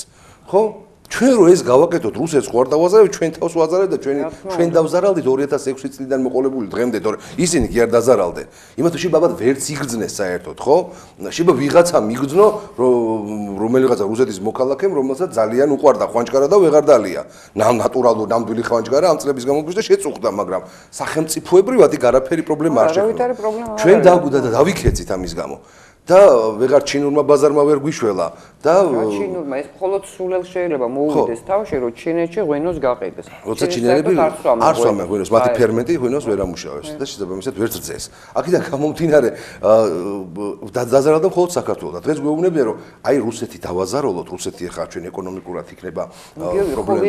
ანუ რუსეთის დაზარალება კი არა, ვერ ვაზარავთ. ხელისუფლების დაზარალება სინამდვილეში მათი ამოცანა, მეტი არაფერი. არა, მე ეს რატომ მოვიყვანეს მაგალითად რომ საქართველოს ამ შემთხვევაში ეკონომიკური თვალსაზრისით ერთი მნიშვნელოვნად არ შეუძლია რუსეთი დააზარალოს, იმიტომ რომ ძალიან თანაბარი ძალის პოტენციალებზე ვსაუბრობთ ახლა ჩვენ, ხო? რუსეთის შესაძლებლობებზე, მის პოტენციალზე, მის ეკონომიკაზე, მის მასშტაბზე და მის ბაზარზე და საქართველოს თქვათ რა შეუძლია ზარალი მიაყენოს იქ. ასე თუ მიუდექით ჩვენ რომ როგორმე იქ დავაზარალოთ, ან ვინმე გვაიძულოს რომ ეხა თქვენ ისე მოიქეცით რა რომ რუსეთი დააზარალოთ, მხოლოდ ჩვენ დავზარალდებით ისევე როგორც ამას ვაკეთეთ ბოლო 15-20 წელიწადია. სამწუხაროდ ჩვენი დრო იწურება. მამ თეოდორ, თქვენ როგორ უყურებთ ამ საკითხებს? ჩვენი მოსმენელი გვაქვს რომ თურქეთი ჩვენი ისტორიული მეგობარი იყო, ასე ამბობდა სააკაშვილი, სადამ მოიკითხა ეს არ ვიცი, მაგრამ სხვა სკოლაში სწავლობდა ეთყობა, მე არ ვიცი, ყოველ შემთხვევაში ოსმალეთი ჩვენი ისტორიული მტერი იყო ბოლო მომენტამდე და სხვათა შორის ქართველებთან ერთად შეკრული, სანამ რუსეთის იმპერიამ არ აკრძალა, ტყვის ყიდვა იყო, სადაც ქართველ ბავშვებს ყიდულობდნენ და აღმერე ყიდიდნენ, იტაცებდნენ და ყიდიდნენ ბაზარზე. და დღესაც აქვთ მათ პრეტენზია ბათუმზე, აჭარაზე და ეს საკმაოდ სერიოზულ პრობლემად მიმაჩნია და არც იარაღით ანექსიაზე დაიხევს ვინმე უკან თუ ამას შესაძლებლობა მიეცადა. მე ამ სიტუაციაში მე როგორც კვლავ მორწმუნე ადამიანი უფლის იმედი მაქვს, იმიტომ რომ და რა თქმა უნდა ჩვენი შესაბამისი, ჩვენი ერის ეროვნული სიბრძნის, რომელსაც ჩვენი ერი თავის თავში ატარებს, რამაც გადაგვარჩინა მრავალი საუკუნე, იმიტომ რომ აი ამ ვეშაპებს შორის შერკინებაში საქართველოს გადარჩენილად და გადარჩება მხოლოდ უფლის წყალობით და საკუთარ თავში არსებული ღვთისაგან მომადლებულივე ამ ნიჭით და სიბრძნით. უნდა უერთგულოთ ჩვენი მამაპაპის რწმენას და მართლმადიდებლობას, როგორც მარად ცოცხალს, მარად თანამედროვეს და მარად იმ საოცარ კომუნიკაციის შესაძლებლობას, რომელსაც ცოცხალ ღმერთთან, რომელიც ცოცხალ ღმერთთან გვაკავშირებს. და თუ ადამიანი, თუ ქრისტიანი ზოგადად და მთელი ერი ცდილობს ქრისტეს დაემსგავსოს, მაშინ ის არ დაუშვებს ისეთ შეცდომებს, რომელიც ჩვენ გვაკარგინებს ადამიანურ სახეს, იმიტომ რომ ადამიანი ყველაზე მეტად თავის სახეს ამ პარტავნებით კარგავს, არ არის ადეკვატურია საკუთარი თავის შეფასების, როგორც პიროვნულ დონეზე, ისე სახელმწიფოებრივად და შესაბამისად სწორედ მოქმედებს და სწორედ ნაბიჯებს დგავს. აი, რა ვიცი.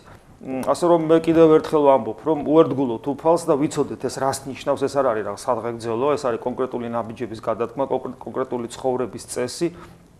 და ყველაფერს რასაც არ უნდა ვაკეთებდეთ, არჩევანსაც არ უნდა ვაკეთებდეთ ეს ვიწრო პატარა წრესეხება თუ გლობალურ პოლიტიკას, ყოველთვის ვისარგებლოთ სწორი შეფასების უნარით, ანალიტიკური აზროვნები და გქონდეს სწორი мотиваცია, რომლის გარეშეც ჩვენ ყოველთვის შეგვეშლება.